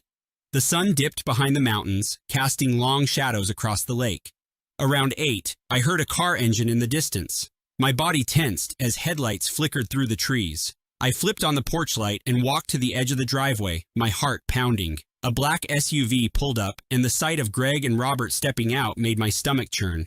I approached them cautiously, demanding to know what they were doing here. Greg, looking uneasy, said they'd come to talk.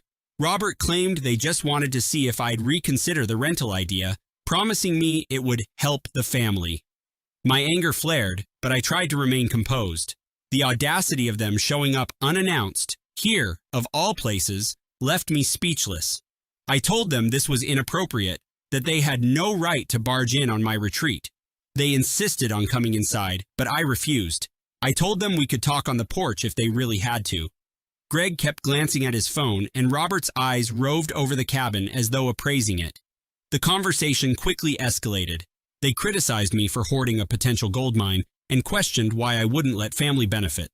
I retorted that my decision was final. Their voices grew louder, the tension thickening with each passing second. Finally, I told them to leave.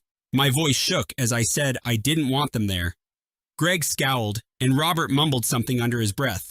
They walked back to their SUV, but before leaving, Greg leaned out the window and said, "You're going to regret this, Sabrina."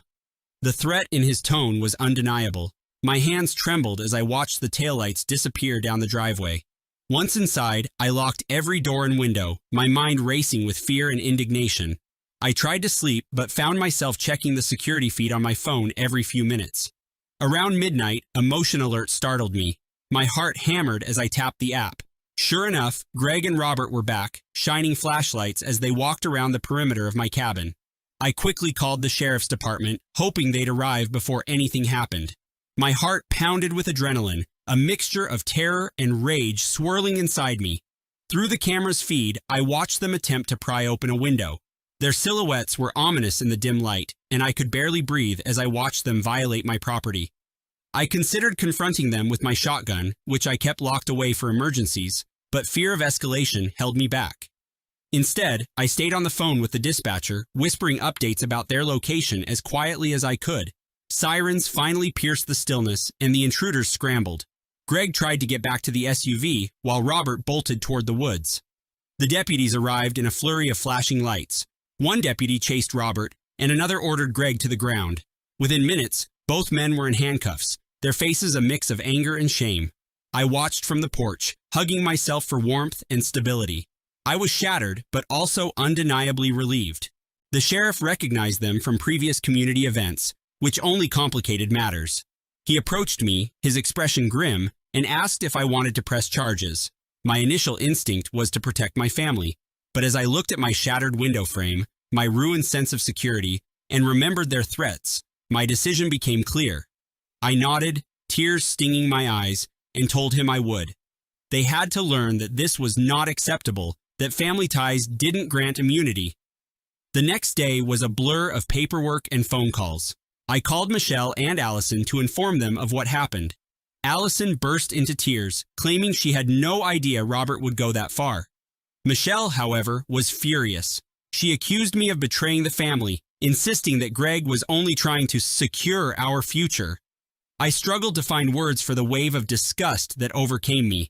It felt surreal, like a horrifying dream I couldn't wake from. Over the following weeks, the story spread through our extended family like wildfire. I became the outcast, the sister who had turned against her own flesh and blood. Some relatives reached out in solidarity, but most were hesitant, afraid to take sides. My mother was distraught, torn between loyalty to me and sympathy for her other daughters. She urged me to drop the charges. I stood my ground, reasoning that letting them off the hook would only reward their behavior. I hired an attorney to handle the legal intricacies, bracing myself for the backlash. The hearing date arrived faster than I expected. Greg and Robert both showed up in suits, their expressions defiant. My attorney presented the security footage that showed them attempting to break in. The judge seemed unamused by their excuses, which ranged from claiming they had permission to insisting it was all a misunderstanding. It was disheartening to watch them squirm and lie in court. Ultimately, the judge found sufficient evidence for criminal charges, attempted burglary, and trespassing. My sisters sat in the gallery, their faces flushed with fury and embarrassment. On the stand, I felt my voice quake as I recounted the night, but a firm resolve steadied me. I couldn't let them manipulate me again. Though the judge hadn't yet issued a final sentence, There was no doubt that my once happy family had been fractured. I wish I could say I found solace afterward, but the emotional fallout was brutal. Michelle refused to speak to me, and Allison barely managed a strained apology. Both marriages were under immense stress, with mounting legal fees and public scrutiny. I took no pleasure in their suffering, but I couldn't shoulder the blame either. My cabin remained my refuge, its waters and whispering pines reflecting my resolve. My entitled family wants to take my house and hand it over to my brother, even though they threw me out of their home claiming they had no space for me.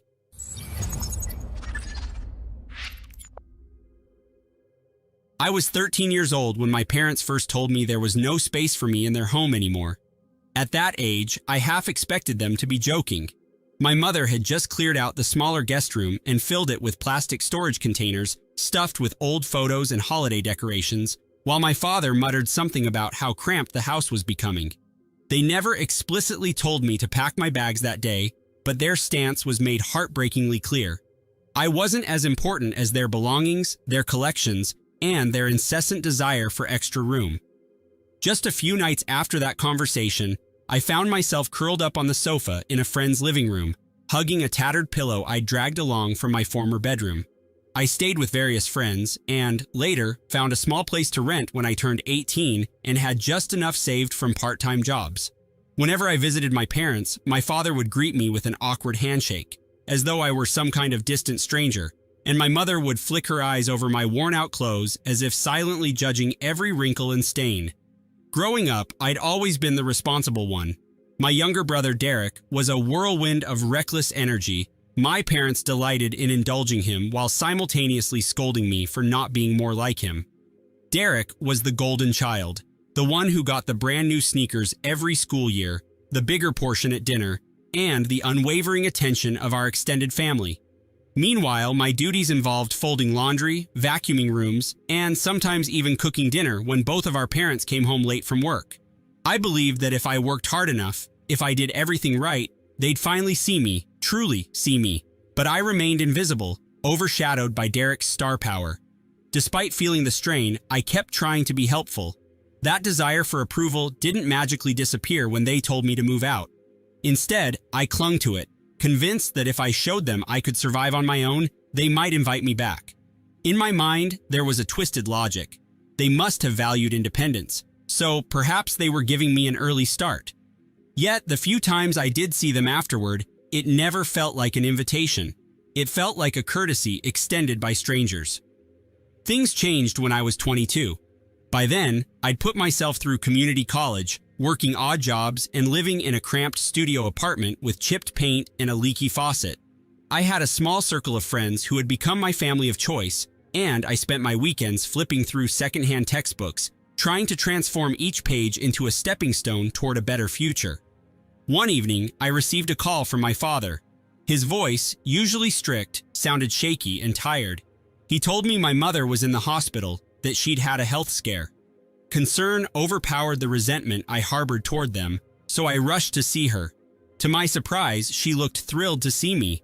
She held my hand, tears brimming in her eyes, as she apologized for the misunderstanding that led me to move out. That evening, in that sterile hospital room, I dared to believe that perhaps my mother's brush with mortality had forced her to see me in a new light.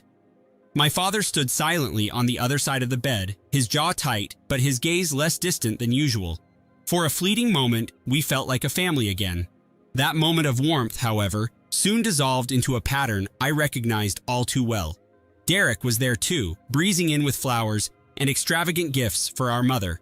My parents marveled at his generosity, and despite my genuine concern, I was once again upstaged.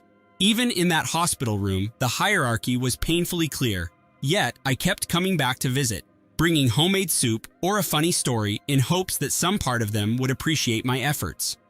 When my mother was discharged, I offered to help her at home during her recovery. My father told me they didn't want to impose, but Derek said, with perfect timing, "Don't be silly, Dad, she's family." I saw something flicker across my father's face before he relented. So, for a month, I was back in that house I'd once called home. I slept on the living room couch, my mother's old crocheted blanket draped over me at night. It was awkward and tense, but there were moments. like when we all laughed over a memory of me and Derek playing hide and seek in the backyard. That made me wonder if this time, things might be different. Maybe, just maybe, we could find our way back. But some things never change. Derek, now an ambitious corporate climber, started talking about how he needed a bigger place to live. He still resided at our parents' house, though now he had his own luxurious bedroom suite, the one I'd never been allowed to occupy. He complained that commuting to his job was stressful, that he needed a home closer to downtown. My parents suggested I give up my modest 2-bedroom condo to him, which I had just purchased with a combination of savings and a small inheritance from my maternal grandfather. Hearing their proposal, I felt a harsh sting of betrayal all over again.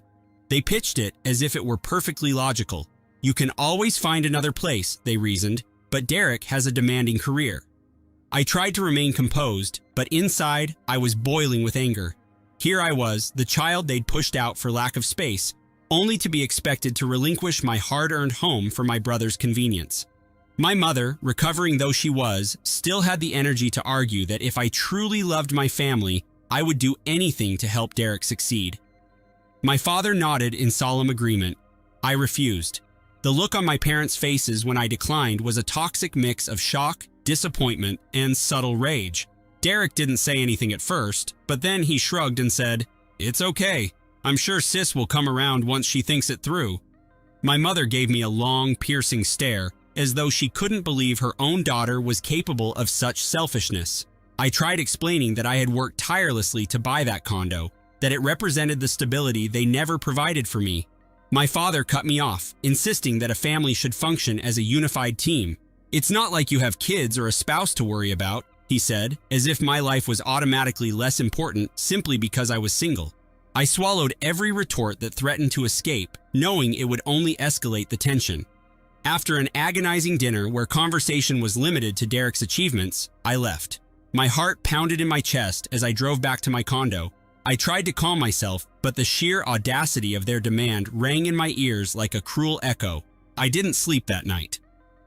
The following weeks were a blur of missed calls from my parents and text messages from Derek, each one more guilt-laden than the last. I blocked them temporarily, needing space to breathe. In that time, I immersed myself in work. My job at a local marketing firm became my refuge. My boss noticed my willingness to take on extra assignments, and soon I was juggling multiple campaigns. Some nights, I slept in my office, too drained to drive back. I poured my frustrations into perfecting every project, leaving no room for my thoughts to drift to my family's demands. Eventually, I unblocked them. My voicemail overflowed with messages. My mother's voice was tearful and shaky, accusing me of turning my back on the people who loved me unconditionally. My father demanded I fix the situation, saying he'd taught me better than to be so ungrateful. Derek's texts took a kinder tone, oddly enough. He insisted he appreciated my position, that he understood how hard it must be for me to give up my condo. But then he'd follow up with more manipulative lines, like telling me how disappointed Dad was, how stressed out Mom was becoming. It was all so carefully orchestrated. Late one night, I got a surprise visitor. I was halfway through a bowl of cereal when someone knocked on my condo door. I looked through the peephole and saw Derek standing there, the hallway's fluorescent lights casting harsh shadows across his face. Against my better judgment, I let him in. He took in the small living room, the mismatched furniture, the worn rugs, and looked vaguely amused. Then he launched into a rehearsed spiel about how much this place would mean to him, how our parents were only pressuring me because they loved us both and wanted to see us thrive. I felt an old, familiar anger brimming inside me. "Why can't you just get your own place?" I asked, exasperated. He grinned, shrugged, and admitted he could, but that our parents had insisted this arrangement was best for family unity. I stared at him, searching his face for any sign of genuine remorse or empathy. He gave me none. Instead, he told me he planned to propose to his girlfriend soon and that they'd need a comfortable home base to start a family. "And you," he said pointedly, "don't have that kind of pressure." My hands shook with rage. I told him to leave. He tried to protest, stepping closer as if he could intimidate me, but I was past caring. My voice trembled with years of pent-up fury as I warned him never to show up unannounced again. He smirked and said, "You're making a big mistake," before walking out. After that, the phone calls from my parents increased tenfold. I started receiving anonymous letters at work, typed out and stuffed into plain envelopes, urging me to do the right thing for my family. My boss, noticing my distress, gently suggested I take some time off. I refused, knowing if I had too much free time, I'd only spiral deeper into the emotional chaos. Sleep became a luxury I could rarely afford, and I began living off convenience store snacks and energy drinks. My nightmares were filled with images of Derek standing in my doorway, telling me I didn't deserve anything I'd worked for. In these dreams, my parents were in the background, nodding in agreement. One morning, I woke up to find the words, "selfish brat," spray painted across my condo door. The sight of it made my stomach lurch. I couldn't prove it was Derek, but I knew. That was my breaking point. I contacted a lawyer friend to ask what I could do if my family continued to harass me. She explained that I could file a restraining order, but suggested I gather more concrete evidence first. I installed security cameras around my condo and informed my building's management about the situation.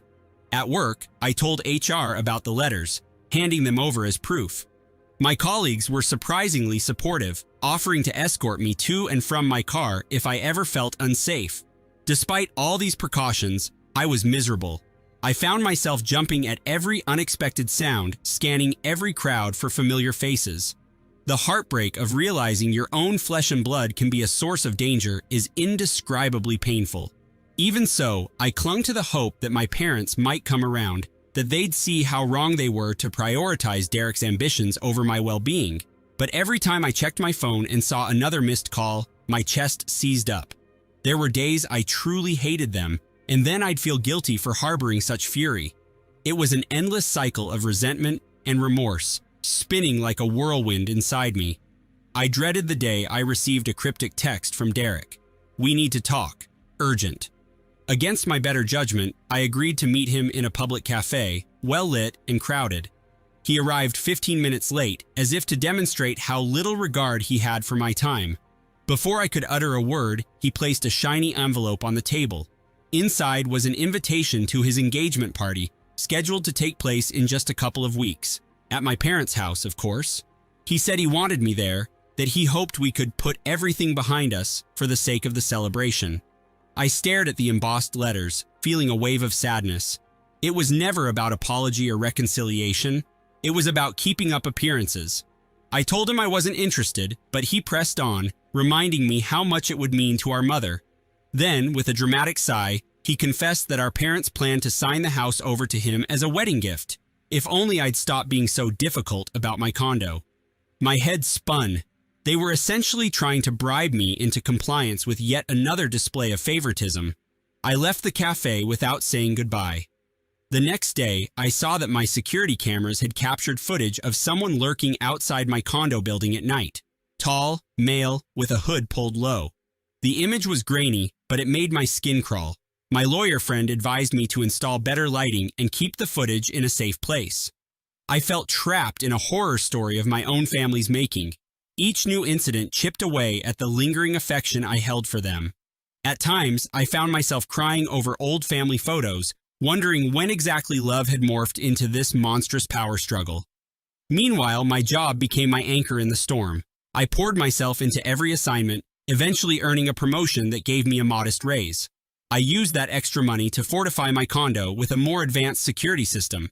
If they were going to keep trying to intimidate me, I would make it as difficult as possible. But a gnawing feeling grew in my chest.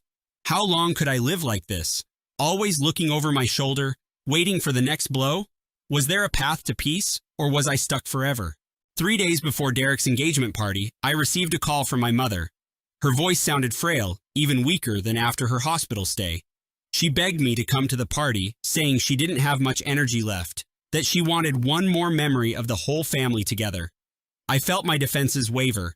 Despite everything, she was still my mother, and part of me yearned for any genuine sign that she cared for me without conditions. So, I agreed to attend, fully aware I might regret it. On the day of the party, I drove to my parents' house with my heart in my throat. The place was decked out in balloons and banners, the lawn meticulously trimmed. Derek's fiancée, a sweet-looking woman named Kimberly, greeted me at the door. She gave me a polite smile, probably oblivious to the drama swirling around her soon-to-be husband.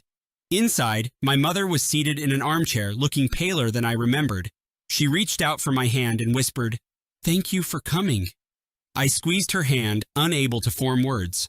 My father stood nearby, his gaze cold and distant, arms folded across his chest. Derek was nowhere in sight. As guests began to trickle in, I kept to the fringes of the gathering, sipping a soda and forcing a polite smile whenever someone glanced my way. My parents played the gracious hosts, praising Derek's accomplishments to anyone who would listen. Finally, Derek made his grand entrance with Kimberly at his side, everyone applauding as if he were royalty. My heart pounded. I felt suffocated, a flood of memories crashing over me. His smirks, his smug remarks, the times he'd manipulated our parents into blaming me for his mistakes. But I couldn't leave, not yet. My mother's eyes followed me across the room, silently pleading for some sign that I was going to cooperate, to fall back in line. Toward the end of the night, Derek clinked his glass to get everyone's attention.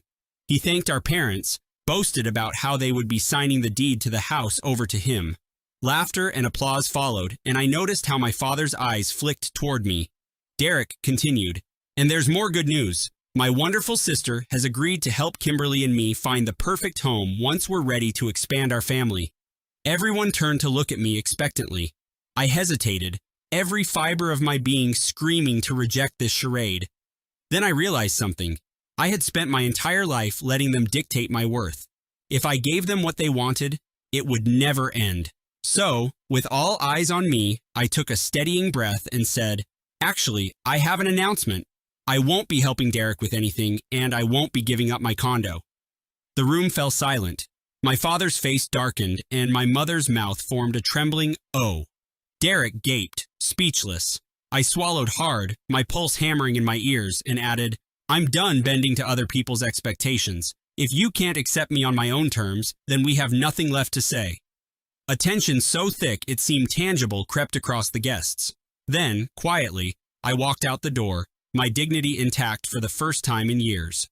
In the days that followed, I blocked every single member of my family on every platform. My phone chimed with unknown numbers, but I ignored them. I realized I wasn't the one losing out. They had lost me, and that was their own doing. From the moment I saw the second pink line on the pregnancy test, I felt a mixture of thrill and terror. I was only 22, newly graduated from college, and married to Timothy, the gentlest soul I'd ever met. People always said we rushed into marriage, but we loved each other fiercely. That day, when I confirmed I was expecting, I thought my parents would either be thrilled or panicked. Instead, their response was a silent, drawn-out disappointment that quickly turned into anger once Timothy was diagnosed with lupus. He had been feeling tired for months, but we never expected a chronic disease. My parents, who prided themselves on their healthy lifestyle and old-fashioned values, took it as a sign of weakness, almost as if his illness was a moral failing. The days after his diagnosis were a blur of doctor appointments, medication trials, and my mounting dread about our family's reaction. It never occurred to me that they would reject us so completely. After a terse phone call one evening, they informed me that my husband and future child were not their family. They told me it would be best if we never contacted them again. I remember sinking to the floor, clutching my phone, feeling tears burn my cheeks. It wasn't shock alone, it was heartbreak. Timothy tried to comfort me, but his own eyes brimmed with sorrow. We realized that moment was the final rupture, an unforgivable betrayal that would scar us all. All of us would be different. I moved forward without them, even though it felt unnatural. Timothy and I navigated the unpredictability of his lupus, juggling multiple specialists while preparing for our baby's arrival. Our small apartment in the heart of the city became a cocoon of determination. We sold personal items we no longer needed, budgeted every penny, and agreed that, no matter what happened, we would stand by each other. There were moments when I longed to pick up the phone and call my parents, but I would force myself to remember their last conversation, the harsh words, the cold dismissal, the sense of being exiled from my own family. When the baby kicked inside me, a stubborn flicker of hope tried to convince me that maybe, somehow, they would come around. But it never happened. I went into labor early on a humid August afternoon, rushing to the hospital with a backpack that held baby clothes, snacks, and our dog-eared insurance papers. Timothy was at my side, pale from his own struggles, but resolute. During those agonizing hours of contractions, I cried not just from physical pain, but from the ache of missing parents who should have been there. I envied the other women I saw in the maternity ward, surrounded by mothers and fathers, by siblings and grandparents. Yet, when our daughter Lily arrived, the overwhelming love that flooded my heart was enough to drown out every rejection I had ever felt. She was ours, and that was all that mattered. Truly. Timothy's health remained precarious, but he clung to fatherhood like a lifeline. Lily thrived in our cramped living room, taking her first wobbly steps on the peeling linoleum floor. We had exactly 2 chairs and a sagging couch, yet our home felt brimming with warmth. My occasional sadness about my parents transformed into quiet acceptance. It was a formidable mental shift, but I told myself that if they had chosen to abandon me at my most vulnerable, then maybe it was better for Lily to never know them. Whenever I went grocery shopping and saw a mother with her adult daughter picking out cereal boxes together, I felt a pang of envy that I swiftly shoved aside. I had Timothy, I had Lily, and I needed nothing else. That said, life wasn't simple. Hospital visits drained our savings. Timothy often couldn't get out of bed, and I juggled Lily, my part-time bookstore job, and his doctor appointments. I learned the intricacies of insurance forms, discovered cheaper prescriptions, and cried quietly from exhaustion. Sometimes I resented my parents. Their moral support would have eased my burden, but I wouldn't let bitterness define me. Lily needed a mother who refused to drown in what-ifs. So I focused on small victories, Lily's first words, Timothy's improvements, and the modest celebrations we made out of discount pizza and homemade cupcakes. In those tiny joys, I found a version of wholeness that shielded us from despair. Everything felt fragile, yet also so oddly complete now. 3 years slipped away in that manner. Lily turned 3 with an explosion of balloons I bought from the dollar store, while Timothy mustered his best energy to blow them up. She laughed as they floated across our living room, her curly hair bouncing with delight. I remember thinking that, in spite of everything, we'd managed to create a loving environment. Then, out of nowhere, my phone buzzed one Sunday morning. It was an unknown number, and I nearly let it go to voicemail. Something compelled me to pick up, and the voice on the other end made my stomach clench. It was my mother. She asked how I was, as if no time had passed. Then she stumbled through a stiff apology, though the words sounded forced, almost rehearsed. My father, she said, was in the car, listening. And that's when she uttered something I never thought I'd hear. They wanted to come visit us, to finally meet Lily, and to make amends. I stood there, phone pressed to my ear, mind whirling, heart pounding, unsure whether to sob or scream or laugh. The apology was what I'd always fantasized about, yet the pain of those 3 years was still raw. I told her I needed time to process and hung up without giving an answer. Timothy, hearing my ragged breathing, asked what was wrong. For a moment, I couldn't find the words. I whispered, "They're back," and felt fear, anger, and an inexplicable surge of longing fuse inside. Over the next week, I wrestled with whether to allow them into our lives. Timothy, supportive as ever, told me the choice was mine alone. Part of me wanted to protect Lily from their sudden interest, worried they'd hurt her the way they hurt me. Another part of me longed for the chance to see them hold her, to watch my daughter experience grandparents even if it was late. Ultimately, I agreed to a tentative meeting in a neutral place, a local cafe with outdoor seating. On the day of, Lily wore her favorite yellow dress, oblivious to the emotional storm swirling around her. We found a small table near the bougainvillea, and my heart hammered when I saw my parents step onto the patio.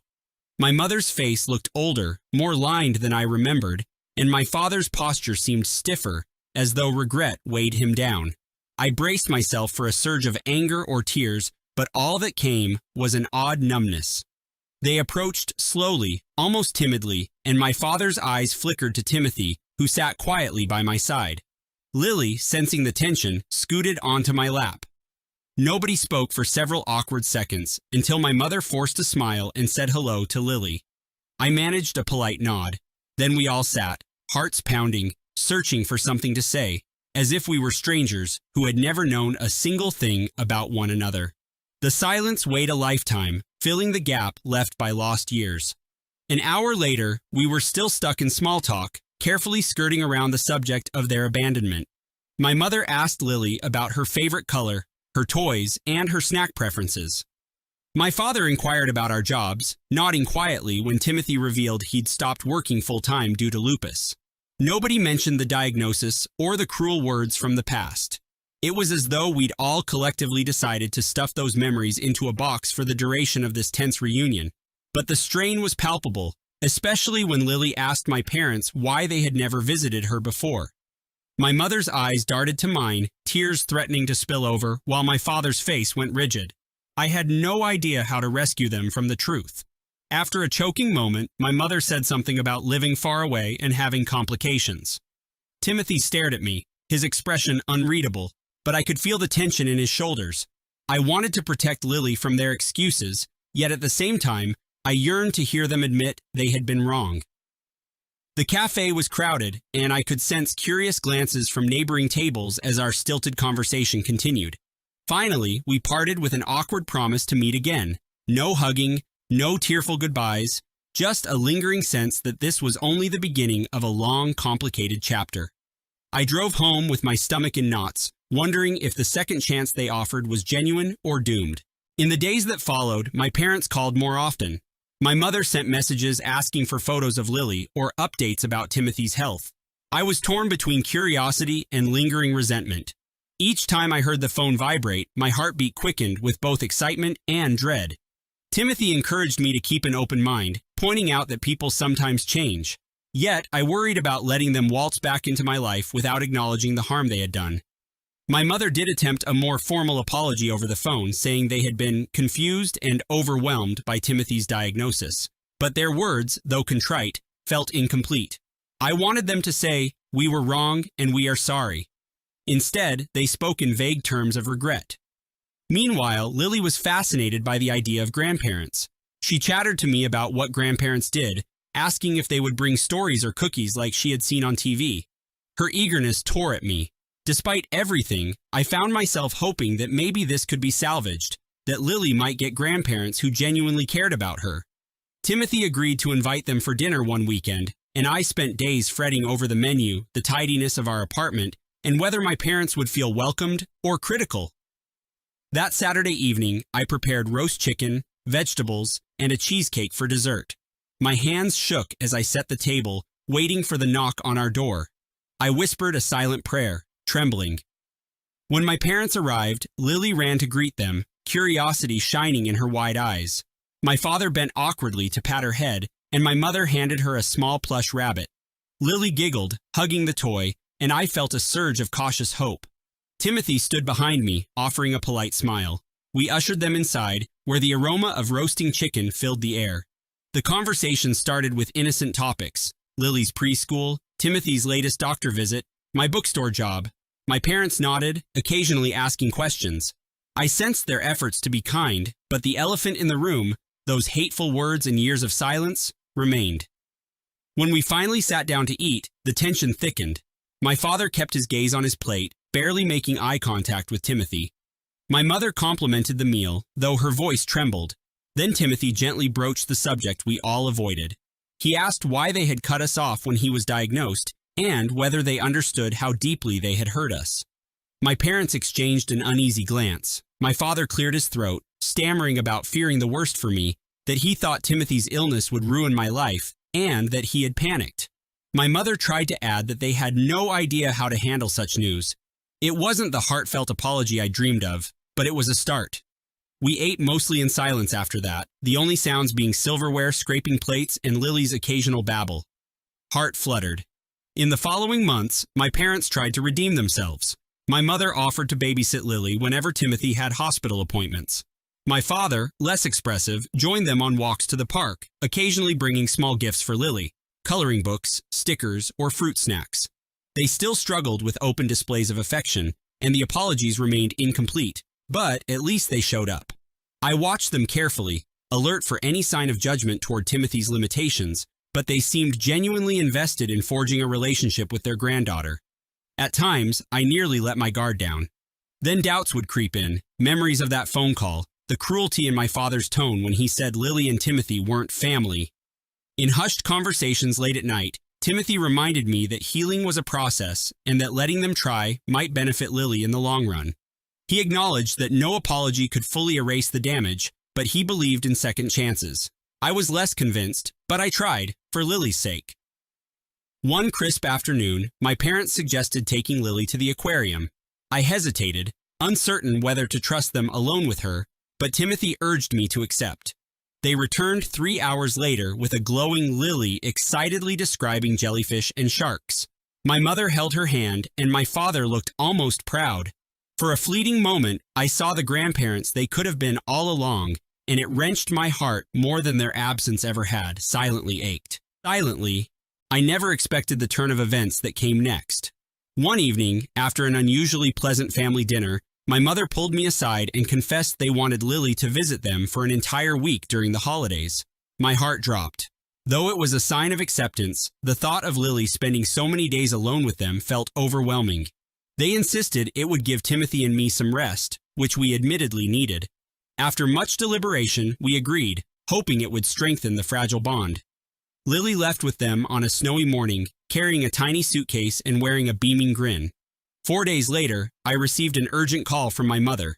Her voice shook as she asked if Timothy could come immediately. My father had fallen gravely ill, she said, and they were desperate. At first, I didn't understand why she wanted Timothy, until she revealed that doctors suspected my father might have lupus as well. Shock rattled me. I had never imagined my father might be going through the same medical crisis he had once denounced in Timothy. Heart-pounding, I told Timothy, and his eyes widened with a mix of empathy and fear. We drove through the night, dread coiling in my gut. By the time we reached the hospital, my mother was pacing the corridor, guilt etched on her face. She looked at Timothy, tears brimming, and asked him for help. Her words struck like lightning. "We need you to guide us through this." I never imagined I'd be pacing my living room at 3 a.m, trying to soothe the anxiety rattling through my chest as I replayed every detail of how my life had spun out of control. Yet here I am, unable to silence the echoes of my choices and his betrayals. It all began so slowly, the way a hairline crack in a windshield spreads until suddenly the glass is beyond repair. 5 years ago, Jonah and I said our vows beneath a gazebo decorated with fairy lights. I believed in the sanctity of our union, convinced that my heart was safe in his hands. He was charming, intelligent, and so attentive that I thought we'd conquer every challenge side by side. When I became pregnant with our daughter, Ava, he fussed over every detail. He read baby books, picked out the crib, and doted on me through bouts of morning sickness. I was thrilled, grateful, and maybe just a little naive. I told myself our partnership was unbreakable.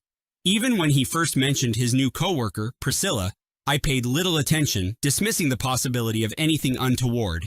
He'd been at the marketing firm for 3 years, and I trusted him implicitly. She was just a friend, someone who liked the same sitcoms and shared lunch breaks with him. At the time, it seemed harmless. I was busy too. My job as a speech therapist involved long hours, and Ava was still a toddler who commanded every spare moment of my energy. Looking back, I should have seen the red flags waving. The nights he worked late, the mysterious phone calls he whispered through, the new cologne he bought just because. But I brushed off my misgivings, telling myself that he was allowed to have a social life outside our marriage. I never suspected I was loosening my grip on something crucial. By the time I realized just how far we had drifted, it was already too late. When Jonah finally admitted he was leaving me, it was a Tuesday in the middle of fall. Ava was coloring a picture of a puppy, so absorbed in her crayons that she didn't even notice how her father's voice shook or how my posture turned rigid. He said the words in a rush. "I'm not happy. I think I've fallen in love with someone else. It's Priscilla." My ears started ringing, and I thought I might pass out.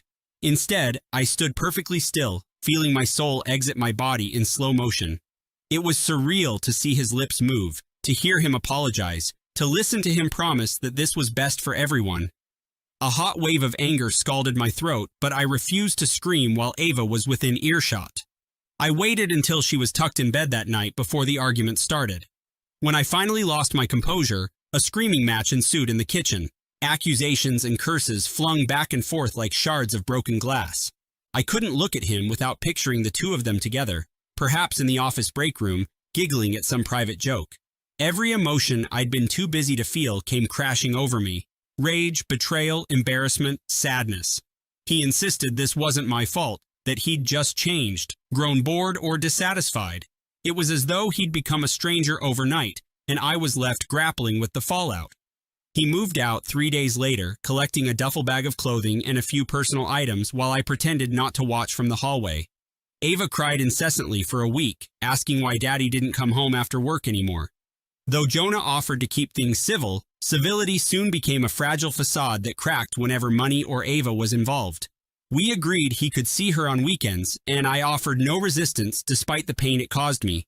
I told myself that Ava deserved to have her father, regardless of my own agony.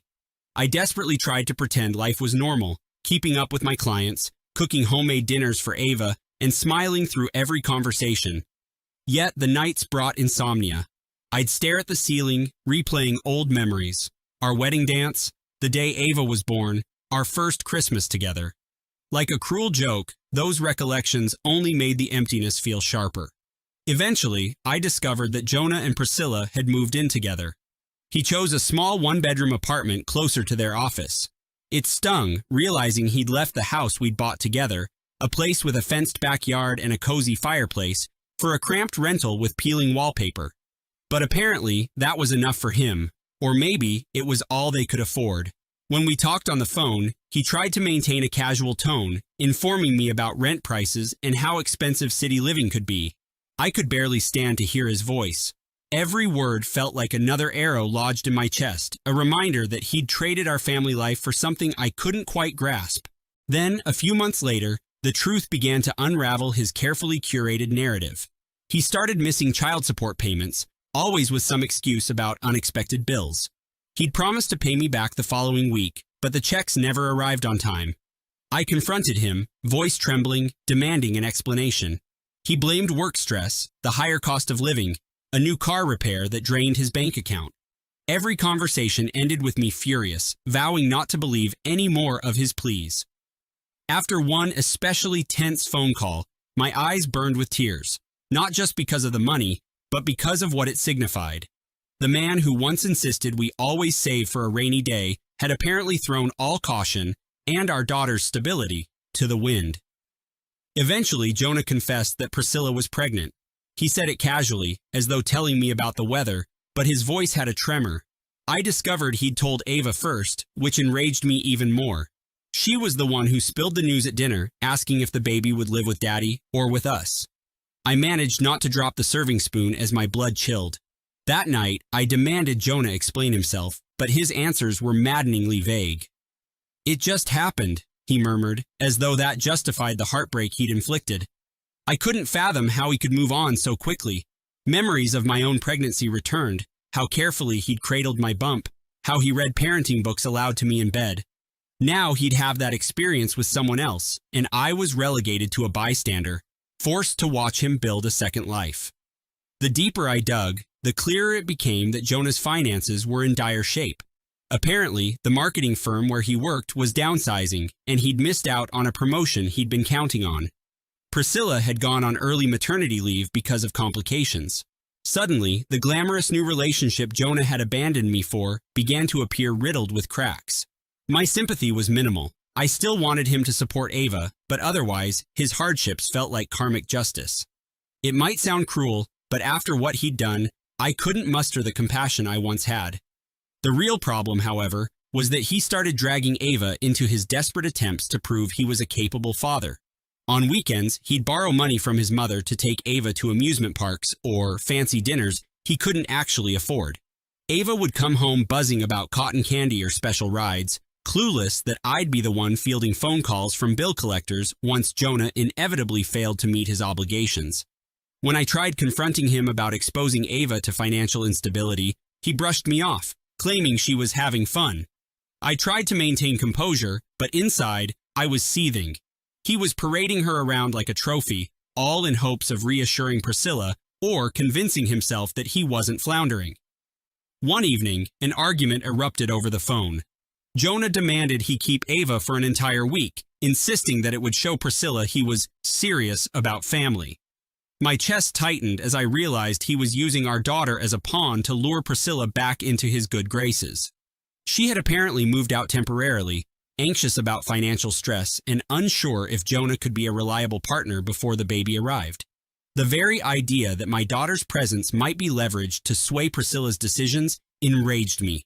I refused outright, telling Jonah that if he wanted to spend more time with Ava, it would have to be arranged through proper legal channels. He fumed, accusing me of sabotaging his relationship. The call ended in furious silence. 2 days later, I got a text message from Jonah's mother, who anxiously asked if I'd heard from him. He hadn't shown up for work. Alarmed, I realized he was supposed to pick Ava up that Friday, and he never did. Terrified scenarios flashed in my head. Had he taken her without telling me? Had something happened to him en route? I discovered that Jonah had driven halfway across the state in a misguided attempt to track down Priscilla at her parents' place. Ava wasn't with him, thank God, but the entire episode rattled me to the core. That night, I called my attorney, explaining that I needed to formalize our custody arrangement immediately. Trusting Jonah's word was no longer an option. The next morning, we began filing the necessary papers, and I realized how absurdly grateful I was that the worst-case scenario, him disappearing with Ava, hadn't come to pass. Sleep became a luxury I couldn't afford. Legal fees, daycare costs, and the emotional toll weighed heavily on my shoulders.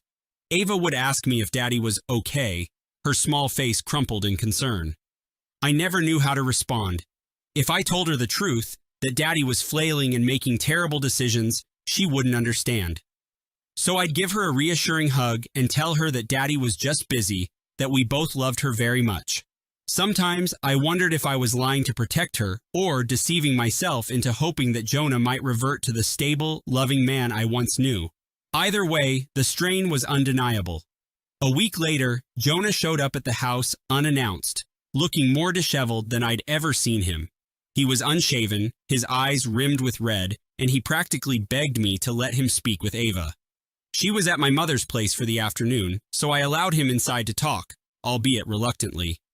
He slumped onto the couch, tears pooling in his eyes, and told me he was afraid Priscilla would never come back. She had threatened to raise the baby alone if he couldn't demonstrate he was financially stable. I tried to feel something akin to pity, but it didn't come. He asked if I'd consider lowering his child support temporarily until he got back on his feet. I reminded him that his daughter's needs didn't pause just because he'd mismanaged his resources. The conversation ended with me telling him I was following my lawyer's advice. Jonah left, shoulders drooping like a man lugging the weight of his regrets, and I was left feeling hollow. Later that night, as I tucked Ava into bed, she asked when Daddy was coming to get her again. I said soon, but my mind raced with worries about each future visit. Things reached a breaking point when Priscilla had a scare late in her pregnancy, and Jonah nearly lost it over the phone, ranting that he should have custody of Ava, just in case. In case of what, I never fully understood. He seemed desperate, trapped between trying to salvage his new relationship and proving he was a responsible parent. It was an impossible charade, and he was faltering on every front. My lawyer moved quickly to schedule a hearing, aware that Jonah's unpredictability was growing more dangerous by the day.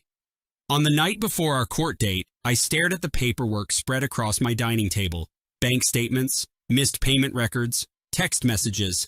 My head swam with the injustice of having to prove my own worthiness as a mother when Jonah was the one who'd wrecked our family in the first place. But the legal process requires documentation, facts on paper that show the judge the reality of our situation.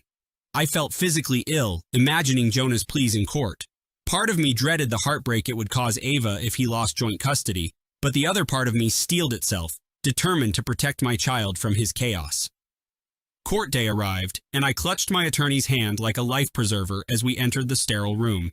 Jonah sat across from me, eyes hollow, hair hastily combed. Priscilla was nowhere in sight, but I wouldn't have been surprised if she was lingering in the hallway. The judge was a stern-faced woman who reminded me of my high school principal. Jonah's lawyer tried to paint him as a loving father who'd merely hit a rough patch, while my attorney presented evidence of his financial irresponsibility and manipulative behavior. My stomach churned each time I had to articulate just how unstable Jonah had become. I felt a pang of guilt when he buried his face in his hands, but I reminded myself of all the times he let Ava down. The judge eventually adjourned to review everything, leaving us in a thick, suffocating silence. A week later, the ruling came down. I was granted primary custody, with Jonah allowed supervised visitation until he could demonstrate consistent, reliable behavior. My relief was immediate, but so was a fresh wave of sorrow. Once upon a time, I had believed Jonah and I would watch Ava grow up together, celebrating milestones in harmony. Now, a court order defined the boundaries of his fatherhood. Ava was too young to comprehend the legal jargon. She only knew that Daddy wasn't picking her up alone anymore. She asked questions, endless, heartbreaking questions I couldn't fully answer. I tried to keep my explanations gentle, telling her that Daddy needed extra help right now. She accepted this with the kind of quiet resignation only children can exude, though she still looked perplexed when Jonah visited under the watchful eye of a counselor. My mother came to stay with us for a while, offering support and a comforting presence in the house that often felt haunted by memories. On the financial side, things remained complicated. Jonah missed a few more payments, but the court now had stricter enforcement measures in place. Priscilla's baby was born early, and I heard through the grapevine that Jonah was sleeping on a friend's couch. A part of me wanted to feel satisfied, but mostly, I just felt numb. I had no energy left to hate him. My focus was on Ava, shielding her from every ripple of instability that Jonah's choices caused. If he wanted to climb out of that pit, he'd have to do it on his own. It took me months to accept that my once husband was a stranger. I used to replay our best times, how he'd surprise me with chocolate croissants on Sunday mornings, or how we sang show tunes in the car. But those recollections were like postcards from a place that didn't exist anymore. My love for him had been replaced by a weary sort of caution. Love can't flourish in distrust, and I no longer trusted him with anything that mattered. My heart ached mostly for Ava, who would grow up with a father too enmeshed in his own chaos to be the steady presence she deserved. On good days, I could see that she was resilient, that her smile still reached her eyes when we baked cookies or watched cartoons in our pajamas. On bad days, she'd retreat into herself, asking why Daddy wasn't here to tuck her in. I held her close, promising that I'd never leave her side. The guilt of having brought her into a situation where her father chose someone else was a torment I wrestled with privately, but I tried not to let it taint our relationship. She was innocent, and my job was to protect her innocence for as long as I could. One afternoon, months after everything had come to light, I crossed paths with Priscilla outside the office building she no longer worked at. She was standing on the curb, holding an infant car seat. I froze, unsure whether to keep walking or confront her. She recognized me first, her face a mix of dread and sorrow. Without the colorful lipstick or the confident stride I'd once envied, she looked exhausted and disillusioned. Words spilled out before I could stop them. Questions about her child, about Jonah, about why she'd ever stepped into our marriage. She answered softly, voice trembling as she confessed that she never meant for this to happen. She thought Jonah was separated when they got involved, and by the time she learned the truth, she'd developed feelings she couldn't simply switch off. I found no solace in her explanation, but I glimpsed her fear. She was a single mother now, frightened by the realization that Jonah's promises were as fragile as spun sugar. We parted in an awkward hush. I didn't wish her ill, but I couldn't manage kindness either. My loyalty was to Ava, and the rest was just wreckage in Jonah's wake. Time has a way of dulling even the sharpest pain. Months turned into a year, and while Jonah remained a fleeting presence in Ava's life, supervised visits, occasional phone calls, I found myself regaining a semblance of stability. My speech therapy practice flourished, ironically due to the extra hours I poured into my work as a distraction. Ava started preschool, and I embraced the joys of motherhood in a calmer environment. If Jonah realized the full weight of his mistakes, he never said it out loud. Last I heard, he was bouncing between jobs, still burdened by debt, and tenuously co-parenting with Priscilla, who refused to live with him again unless he sorted out his life. I no longer lost sleep over his decisions. They were his to make, and I had a daughter who depended on me to provide her with a world that felt safe and nurturing. We live in a small suburban home now, just me and Ava. Sometimes, after she's in bed, I sit on the porch swing and let myself remember the good times, not because I miss Jonah, but because I want to remind myself that I did once love him. I'm learning to distinguish between the person he was and the person he became. The heartbreak is real, but I have survived it. More importantly, Ava is thriving in her own gentle way. She laughs openly, paints colorful pictures at school, and wakes up excited about life. That, to me, is victory enough. I don't know what the future holds for Jonah or Priscilla, or for the child they brought into this complicated situation. I only know that I am forging ahead, determined to give Ava the stability and love she needs.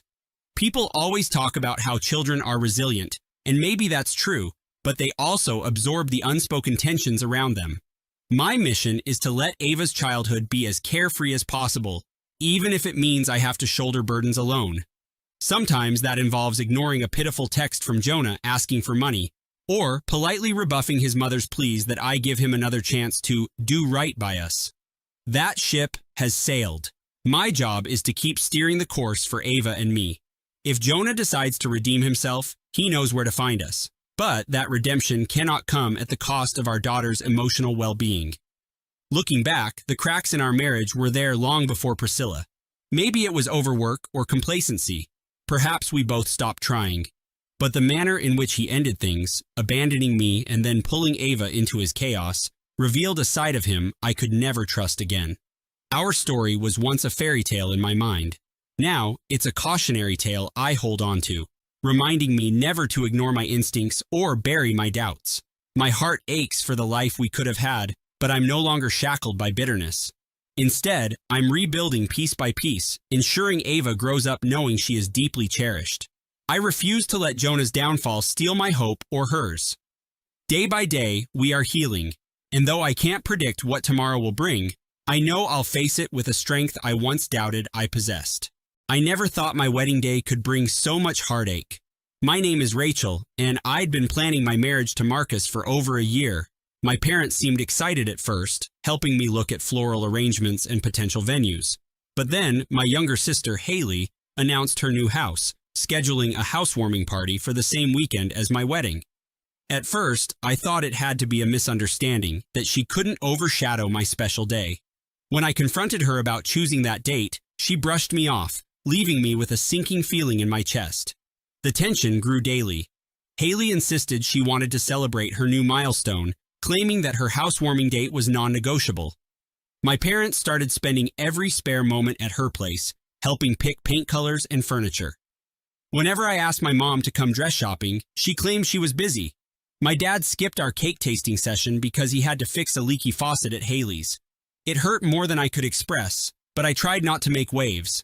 I told myself they'd still show up on the big day. Deep down, however, I feared something was terribly wrong. As the wedding approached, Marcus noticed my distress. He encouraged me to invite my grandparents for extra support. They were thrilled to help, accompanying me to final fittings and offering wisdom. Haley, meanwhile, smirked whenever she saw me, as though enjoying her upper hand. One afternoon, I pleaded with her to postpone her party. She refused, telling me I could always reschedule my wedding if it was such a problem. Shocked, I realized she reveled in making me squirm. My parents only fueled her behavior, praising her taste in decor while ignoring my preparations. I felt increasingly isolated and disheartened. 1 week before the ceremony, I received a crushing text from my mother, saying they might not make it to the wedding ceremony, but would try to come for the reception. I confronted them, teary-eyed, asking why Haley's housewarming took precedence. They insisted they had commitments there they couldn't back out of. I felt betrayed and alone, but my grandparents stepped up. They volunteered to walk me down the aisle if my parents remained absent. Though grateful, I was also devastated to realize my father wouldn't be at my side. I tried to remain strong, but my heart ached deeply. The night before my wedding, I paced my apartment, unable to sleep. Marcus tried to reassure me, saying we could still have a beautiful day. But anxiety gnawed at me. Around midnight, I got another message from my mother, confirming they'd be absent from the ceremony. She wrote, "We'll do our best to pop in later." I threw my phone onto the couch, tears blurring my vision. I had never felt dismissed. Marcus held me until I fell asleep, exhausted. In my dreams, I saw Haley laughing as she painted her walls, while I stood alone in a white dress. Morning arrived with a swirl of preparations. My grandparents came early, bringing pastries and unwavering support. Grandma helped me into my gown, her hands steady. Granddad offered a proud smile, assuring me this day was about Marcus and me. I felt an odd mix of nerves and relief. Just as I was about to leave for the church, Haley burst into the bridal suite, demanding to know why she wasn't included as a bridesmaid. I couldn't believe her nerve. She criticized the flowers, my dress, and even complained about the music. My frustration boiled, but I tried to stay composed. I snapped, reminding her she'd sabotaged my wedding by hosting her party. She scoffed, accusing me of overreacting. Grandma intervened, urging Haley to find a seat if she intended to stay. Haley, however, refused to budge, complaining about the decor. My anger finally burst free. I recounted all the times I'd been there for her, lending money, offering advice, only to have her ruin my day. She rolled her eyes and shoved me. I stumbled back, heart hammering. Haley had never been violent before. Granddad shouted for her to stop. She simply glared, declared she'd had enough, and marched out without apologizing. My grandparents rushed to check if I was hurt. Though my shoulder throbbed, the emotional sting felt worse. I had never expected my sister to assault me. Marcus arrived, concern etched on his face. He wanted to remove Haley from the premises entirely, but I insisted we let her stay, if only to prevent further gossip. I refused to let her think she could chase me from my own wedding. Grandma handed me an ice pack, tears shining in her eyes. I realized I had to pull myself together fast. Guests were already waiting inside the church for the ceremony. Stepping into the chapel, I tried to steady my trembling nerves. My grandparents flanked me, offering strength in place of my absent parents. The soft organ music began, and I inhaled deeply. Walking down the aisle without Mom or Dad felt surreal, but I refused to let it break me. Marcus stood at the altar, eyes full of warmth. As I joined him, I caught a glimpse of Haley in a pew, arms crossed. The minister began the ceremony, but midway through, I heard shuffling at the entrance. My parents walked in late, dressed casually, as though they'd just left Haley's house. My heart sank. They hadn't bothered to change into anything suitable for a wedding. Whispers rippled through the crowd as they slipped into a pew at the back, looking more like spectators than parents. I locked eyes with my father, but his expression was unreadable. The minister cleared his throat, and the service continued. Marcus squeezed my hand. I refocused on the vows, determined not to let their tardy arrival derail my emotions. As we spoke our promises, I felt both buoyed by my grandparents' devotion and haunted by the absence of true parental support. Still, I clung to hope. When the minister pronounced us husband and wife, I could almost forget the sting of betrayal. Marcus and I shared our first kiss as a married couple, and our guests broke into warm applause. Except Haley, who appeared more interested in her phone. My parents offered a few half-hearted claps, as though unsure whether they belonged here. My grandparents, on the other hand, beamed with pride in the front row. Their joy filled me with gratitude. The recessional music played, and I held Marcus's arm, feeling a strange blend of triumph and heartbreak. Our marriage was official, despite everything. At the reception hall next door, the mood was both celebratory and tense. My grandparents hugged me tightly, promising this day was still beautiful, no matter who tried to ruin it. Marcus and I made our entrance, smiling for photos. I kept scanning the room for my parents, but they were huddled with Haley, who was openly rolling her eyes at the decor. A few guests noticed and whispered among themselves. Trying to salvage my happiness, I cut the cake with Marcus, laughing as we fed each other small bites. For a moment, I could pretend the negativity didn't exist, yet the dark cloud lingered. My parents approached eventually, muttering weak apologies for being late. Dad claimed a sudden emergency at Haley's house caused their delay. I wanted to ask what could have been more critical than walking me down the aisle, but no words emerged. Mom tried to kiss my cheek, but I turned away, unable to hide my disappointment. Haley sauntered by, complaining about the music volume. Marcus, sensing my despair, guided me toward friends eager to congratulate us. I realized I had a choice. Keep letting my family's actions destroy me, or embrace the love surrounding me. My grandparents toasted us with heartfelt speeches, praising our commitment and resilience. Grandma said she hoped this marriage would teach us that family isn't always determined by blood, but by who stands by you in hard times. Tears welled in my eyes, her words striking a chord. Haley rolled hers, sipping from a drink in the corner. My parents kept glancing at her as if seeking approval. I felt a pang of sadness, but I also felt a surge of resolve. I might not have my parents' full support, but I had my grandparents' unwavering love, and that was something priceless. After the first dance, Dad tried to pull me aside for a father-daughter moment. He stumbled over an apology, explaining they'd meant no harm. I asked why they'd made Haley's event a priority. He said she was the baby of the family and needed them more, adding something about her fragile state. My anger burned, remembering that she'd literally shoved me. I said I was done being overshadowed, that I deserved their presence too. Dad looked defensive, then murmured that I should respect Haley's needs. I turned away, tears threatening to spill, determined not to let him see me break down. Marcus found me in the hallway, hugging me gently. He reminded me this was our wedding day and encouraged me to enjoy what happiness remained. We returned to the reception, mingling with friends who genuinely cared about us.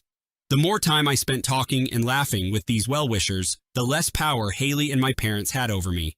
I watched them from afar, Haley scowling, Mom trying to soothe her, Dad hovering uncertainly. My grandparents danced together, clapping along to the upbeat music, inviting me to join. And so I did, letting the warmth of real family lift my spirits. Eventually, Haley declared she was leaving. She announced loudly she had to get back to her housewarming, as if reminding everyone of her event. My parents trailed after her, offering quick goodbyes. Part of me almost chased them, yearning to fix what was broken. But Marcus's hand on my arm anchored me. He whispered that we should let them go, that we couldn't spend our special day begging for their attention. Nodding, I stayed put. The music resumed, the lights twinkled, and my grandparents cheered when I finally returned to the dance floor. I chose to embrace my own celebration. Much later, when the last guest trickled out, I breathed a sigh of relief.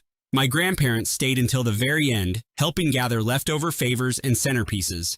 They told me they were proud of me for holding my head high. Marcus thanked them for everything, especially for stepping in so graciously.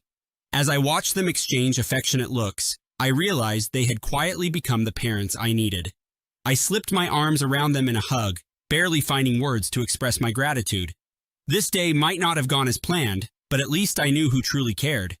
In the days following, rumors swirled through our extended family about the wedding drama. A few relatives texted me in shock, having learned my parents chose Haley's housewarming over my ceremony. Some offered condolences, others expressed outrage. I felt a mix of embarrassment and relief. At least now, people understood why my grandparents escorted me down the aisle. Marcus and I tried to focus on the positive, replaying the moments of genuine joy, our vows, the laughter of our friends, the support from my grandparents. Still, each time I remembered Haley punching me, my heart clenched with lingering disbelief. About a week later, my sister called. I considered ignoring it, but curiosity won. She asked how married life was, sounding bored, then casually claimed she never intended to harm me. Her punch, she insisted, was a reflex. I grew furious, reminding her she'd slammed her fist into my shoulder for no reason. Haley huffed, saying I was blowing things out of proportion. My parents, apparently, had told her I was too sensitive. In that moment, I realized nothing had changed.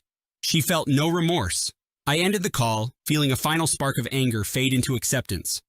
Meanwhile, my grandparents became frequent visitors at our new place. They brought groceries, helped hang pictures, and shared their decades of marital wisdom. Each time I saw them, I was reminded that family could be chosen by heart, not just assigned by birth. Marcus teased them about spoiling us, but I knew this was their way of showing love. They never complained about my parents or Haley, never spewed bitterness. Instead, they offered steadfast compassion. I came to view their presence as an unexpected gift born from the most painful moments. One afternoon, a bulky envelope arrived from my parents. It contained a belated wedding card stuffed with a check. The note read, "We're sorry things got complicated. Love, Mom and Dad." No mention of Haley's assault, no real apology for missing the ceremony. I stared at the check, uncertain whether to rip it up or deposit it. Marcus suggested we accept the gesture, but not rely on their changing. He was right.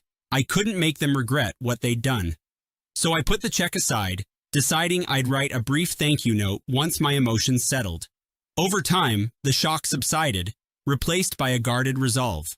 Whenever people asked why my parents hadn't walked me down the aisle, I carefully explained that my grandparents had taken that honor. Some were appalled, others sympathetic.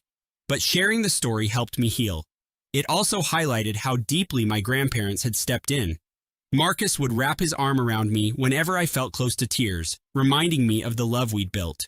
He'd tell me we'd forge our own family traditions, never letting such betrayal creep into our home. Months passed, and Haley showed up unexpectedly, claiming she wanted to bury the hatchet. She brought a bottle of wine and immediately launched into tales of how expensive her renovations were. Eventually, she casually mentioned needing financial help. I felt my stomach turn. She hadn't even congratulated me on married life. Instead, she was here to exploit my goodwill again. Refusing to remain a doormat, I told her I couldn't help. Her eyes narrowed, and she accused me of being heartless.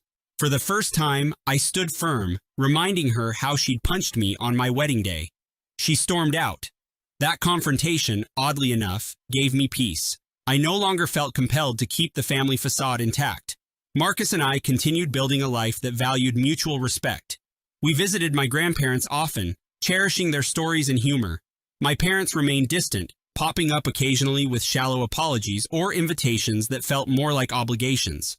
I stayed polite but detached, refusing to pretend everything was normal. Perhaps they thought time would erase my hurt, but I knew I'd never forget the sting of looking down the aisle and seeing only my grandparents, hearts brimming with love, instead of mom and dad. Friends asked how I was coping, expecting bitterness. Surprisingly, I felt freer. I hadn't realized how much I'd yearned for my parents' approval until I stopped chasing it. The moment they chose Haley's housewarming over my wedding, they forfeited the privilege of my unguarded heart. Instead, I gave that space to the people who showed up for me, my grandparents, Marcus, and our genuine friends.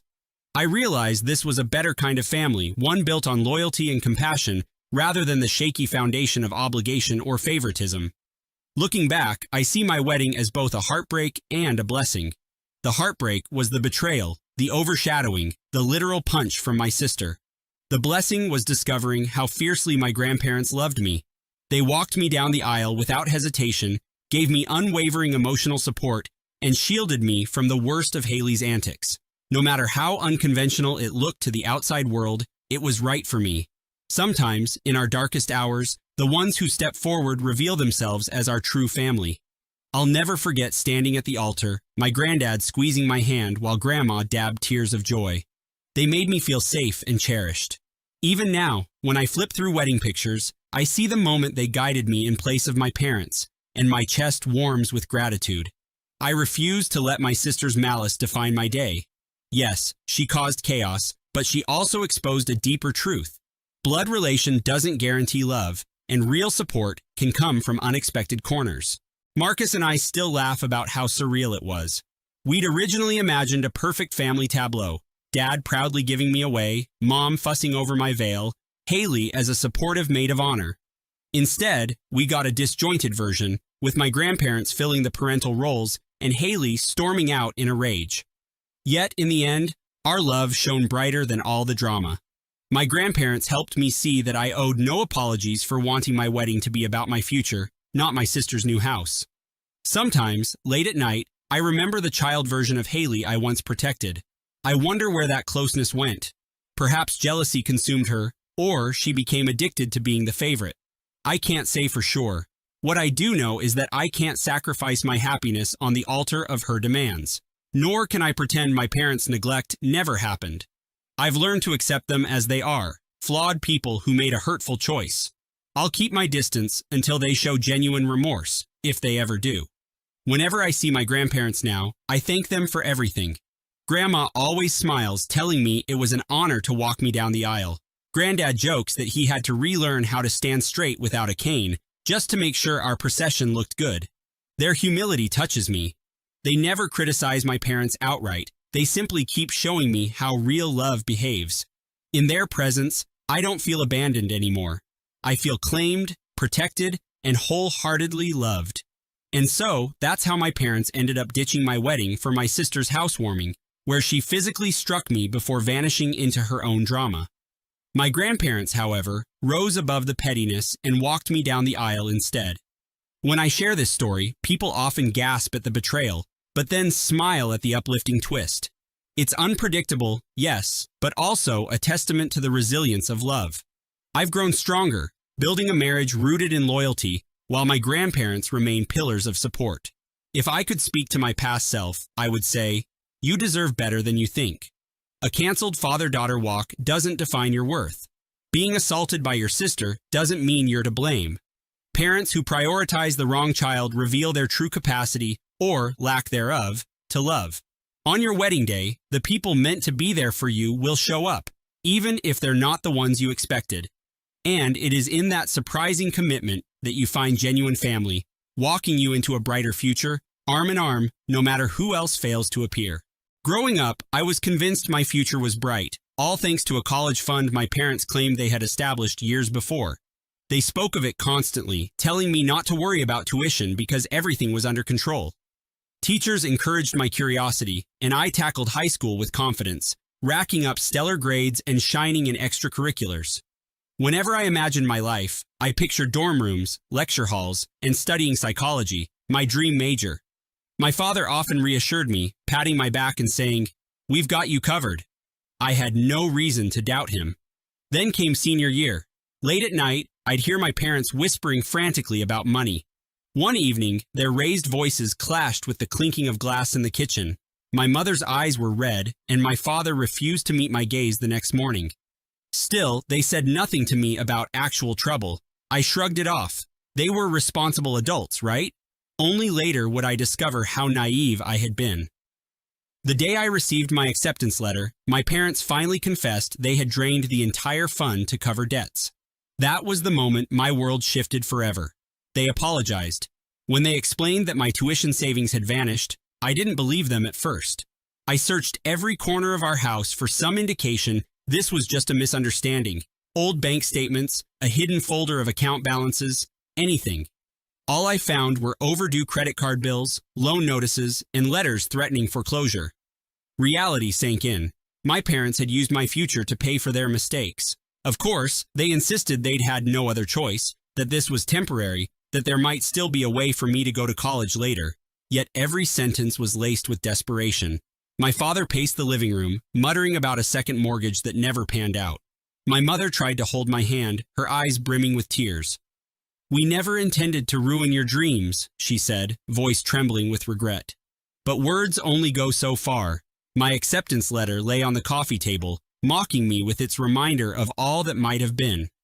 The next day, I skipped school and holed up in my room, silently fuming at a situation I couldn't control. I had always believed they were safeguarding my future. Now I felt betrayed by the two people I depended on the most. In the fallout, I wrestled with the idea of postponing college. Maybe if I waited a year, something would miraculously change. My father assured me I could still apply for loans, though his own credit was shot. My mother suggested community college, then transferring once I sorted out financial aid. But the finances went beyond a simple fix. Their debts swallowed all hope of taking out additional loans in my name. The stress, too, became palpable. My mother's voice quavered whenever I brought up anything school-related, and my father scolded me for being unrealistic. They pointed to my acceptance letter as if it were a fantasy novel. My father had always been proud, the type who insisted he'd never file for bankruptcy, never ask for help. Now that pride extended to demanding I work to help them rebound. He wanted me to contribute, using the same tone he had used years earlier when he made me mow the lawn. The difference was, this time, I was done following orders. I tried to push back, reminding them that I was the one with dreams of a university education. But the more I argued, the more walls I hit. Fear and anger churned in my gut, knowing that my shot at higher learning might vanish forever. Unable to stand the tension, I took a job at a local shipping center, unloading trucks at dawn. The warehouse floor smelled of diesel and stale coffee. My first week, I lifted until my arms shook and my spine ached. The work reminded me how far I had fallen from the life I'd envisioned. There was a time I was an honor roll student, my biggest worry being how to format citations for a research paper. Now I battled broken palates and bruised knuckles instead of tackling midterms. The pay was minimal, yet my parents insisted I hand over most of it for bills. Every time I came home, my father demanded a report of how many hours I'd logged. He waved off my exhaustion with a cold, "We're all tired." My mother hovered, apologizing in hushed tones, but never stepping in to shield me from the demands. I felt trapped, living in a house where I had no voice. By the second month, I told myself I'd find a way out, save whatever I could, and leave. Guilt gnawed at me. These were my parents, after all. But each time I saw my father rummaging through my pay stubs, I was reminded that they'd stolen my future first. This was merely the debt they'd forced me to pay. Night after night, I hid small amounts of cash in a sock under my mattress. It wasn't much, maybe $20 or $30 whenever I could spare it.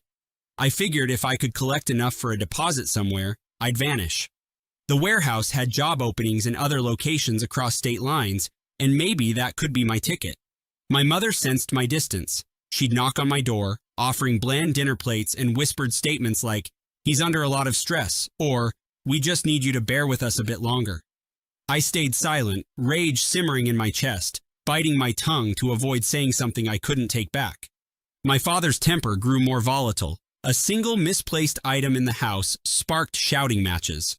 One night, I caught a glimpse of myself in the bathroom mirror and scarcely recognized the drained eyes staring back. The day after a big blowout, I took a drive by myself, scanning cheap apartments in neighboring towns. I even signed up for email alerts on new job listings further away. The only shred of hope I had left was the possibility of escaping. My parents, however, seemed too wrapped up in their financial crisis to notice. Or maybe they thought I'd never have the courage to cut ties. When I finally fled, it wasn't some meticulously orchestrated plan. It happened in the wake of an argument that spiraled out of control. I'd confronted my father about his constant demands for my paycheck, pointing out that I needed gas money to get to work. He exploded, calling me selfish and ungrateful. His voice was so loud it rattled the photos on the wall. My mother hovered near the hallway, wringing her hands, tears tracing silent paths down her cheeks. Something inside me snapped. I was sick of being guilted, sick of tiptoeing around their anger, sick of working endless hours so they could pay debts they'd never revealed.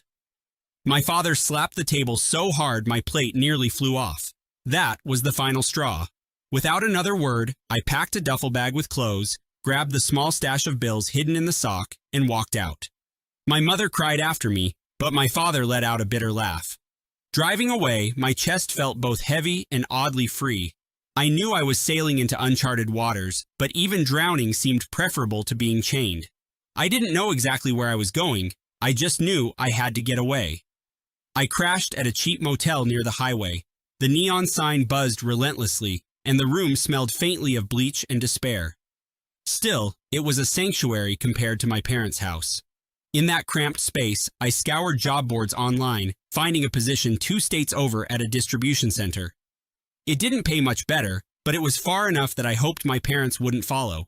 I also spent some time researching community colleges in the area. Maybe I couldn't leap straight into a 4-year program now, but I could start somewhere.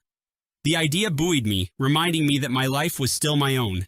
Within days, I was on the road, heading west, leaving behind everything I'd known. It felt surreal, like I was living someone else's story. Once settled in a dingy studio apartment that smelled of stale cigarettes, I tried to breathe again. The relief was short-lived. My phone started buzzing with calls from my mother, leaving voicemails about how worried they were, how they needed me to come back, how they couldn't manage without my paychecks. A sour taste filled my mouth. The transformation was complete. I wasn't a child to protect or a student to support. I was merely an income stream, a tool to fix their debts. I changed my phone number, blocking both parents. I stopped using social media for fear they'd track me. The distribution center work was rough, but at least it covered rent on the musty apartment. My boss, a heavy-set man named Brent, was decent enough. He offered overtime shifts, no questions asked. I threw myself into the job, burying the anger under layers of exhaustion. Sometimes, I'd open my laptop in the evenings, glancing at scholarship deadlines or reading about open enrollment community colleges. A tiny flicker of hope danced at the edges of my mind. I wasn't ready to apply yet, my finances were too precarious, but maybe in 6 months or a year, I could carve out a new future. Loneliness gnawed at me, though. I had no friends here, no one to confide in about the shattered illusions of my parents' betrayal. I kept to myself at work, politely declining after-shift beers. Occasionally, a friendly colleague would ask about my story, but I evaded, not wanting pity or prying. At night, I lay awake in that sagging bed, imagining what it would be like to attend lectures, to debate philosophical questions, to feel excitement rather than dread. Someday, I promised myself, I'd make that a reality. That fragile semblance of a new life cracked the day I came home to find a note taped to my front door. In large, blocky letters, it read, "Come home, this isn't over." My stomach lurched. I scoured the parking lot for any sign of my father's car, but saw nothing. The next morning, my mother called my workplace, managing to get past the receptionist. Her trembling voice spilled through the intercom, begging me to return her call. I refused and asked my boss to screen future calls. My hands shook for the rest of my shift. Questions spun in my mind. How had they found me? Had they hired someone to look up my new address or workplace? My father's ability to track me down sent my anxiety skyrocketing. I double-checked my locks at night. I peeked through the blinds whenever I heard footsteps in the corridor. Sleep became a luxury. My attempts at quiet anonymity felt shattered, replaced by a looming threat I couldn't see. The tension escalated when a coworker spotted a middle-aged couple pacing near the employee entrance after closing time. I swallowed hard, realizing it had to be them. Panic engulfed me, and I started to wonder if I'd have to flee again. One evening, exhausted from overtime, I mustered the courage to answer an unrecognized number ringing my phone. Predictably, it was my mother. She sobbed into the receiver, cycling through apologies, confessions, and accusations. "We're losing the house," she wailed. "Your father's furious you left. He says you're betraying the family." My blood chilled. Betraying the family? I thought of my stolen college fund, of my forced labor, of the violent outbursts. I had a flashback to the night my father's fist slammed the kitchen table. That was betrayal, not my desperate act to save myself. "Please leave me alone," I said, my voice cracking under the weight of old heartbreak. "I'm trying to survive." She responded with more tearful pleas, insisting she was scared of what my father might do if his rage went unchecked. I hesitated, torn between empathy and self-preservation. Finally, I hung up, blocking the number again. My hands shook uncontrollably for an hour afterward. My parents were drowning in debt, and they wanted to drag me under with them. The creeping dread that I wasn't safe intensified, so I started sleeping with a chair wedged under the doorknob.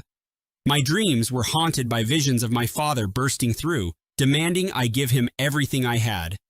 Not long after that call, I returned from work to find a flyer slipped beneath my apartment door. It bore a single sentence in red marker: "We will find you." My throat clenched and nausea washed over me. Was my father so far gone that he resorted to threats now? Or was my mother complicit too, fear driving her to extreme measures? The old illusions of them as loving guardians evaporated, replaced by an image of them as stalkers. I contacted the building manager, who promised to keep an eye out for suspicious visitors. We even considered swapping my apartment door lock, but he pointed out that state law required a written request. Feeling more vulnerable than ever, I called the non-emergency police line. The officer's calm voice asked if I had proof of who was stalking me. Aside from the notes, I had little. My father's name wasn't on them. My mother's phone calls lacked explicit threats. Still, I filed a report. It felt oddly comforting to have a paper trail, though I doubted it would deter my parents. Walking through the hallway afterwards, I felt my pulse in my temples, each step reminding me that normal young adults were in college dorms right now, not living in fear of their own flesh and blood. I switched up my routine, leaving for work at unpredictable times and shopping at stores across town. Every new face in the grocery aisle made me tense. A fleeting resemblance to my father, his haircut, the angle of his jaw, had me skittering into a different aisle, heart pounding. I dreamed of picking up steaks again, but relocating was expensive. My new job paid only enough to scrape by, especially with rent and groceries. I tried phoning a cousin in another state, explaining my plight. She was sympathetic, but her apartment was too small, and she was also wrestling with her own bills. Still, she promised to let me know if anything changed. My last shred of hope lay in possibly reapplying to a community college. If I enrolled, I might qualify for certain grants. But how could I focus on studying while my parents seemed determined to hunt me down? I felt trapped in an endless cycle of near panic. My only solace came from reading library books on psychology, ironically, the subject I yearned to study. Late at night, I devoured chapters on human behavior, trying to glean some insight into my parents' warped motivations. The textbooks didn't provide the comfort I expected. Instead, they highlighted how twisted family bonds can become under financial strain. After a few weeks of minimal harassment, I started to let my guard down, naively hoping they had given up. That illusion vanished when I came home one day to find my apartment door slightly open. My heart nearly stopped. Inside, the place had been ransacked, drawers pulled out, couch cushions slashed, my small TV shattered on the floor. My stash of tip money was gone. Horror swept through me as I realized none of my neighbors had heard a thing. Someone had rifled through my meager belongings, presumably looking for something. A wave of helplessness washed over me. I called the police again, hands trembling, and they dutifully took fingerprints and pictures. This time, I had a strong suspicion it was my father, but I had no proof. The police advised me to consider a restraining order, though they warned it might be tricky to serve if I didn't have a confirmed address for him. I sank onto my torn couch, tears burning my eyes. My parents were hell-bent on reclaiming my support at any cost, or maybe just punishing me. I realized that day it would never end unless something drastic happened. They'd run out of money and resources, so I was their last resort. The next morning, my manager at the distribution center noticed my sunken expression and pulled me aside. "Is everything okay?" he asked. My mind screamed, "No," but I said, "I'm just dealing with some family issues." He offered me the rest of the day off, and I accepted gratefully. I needed to sort out my next move. I drove aimlessly, ending up in a diner outside town, sipping stale coffee while hunched over my phone.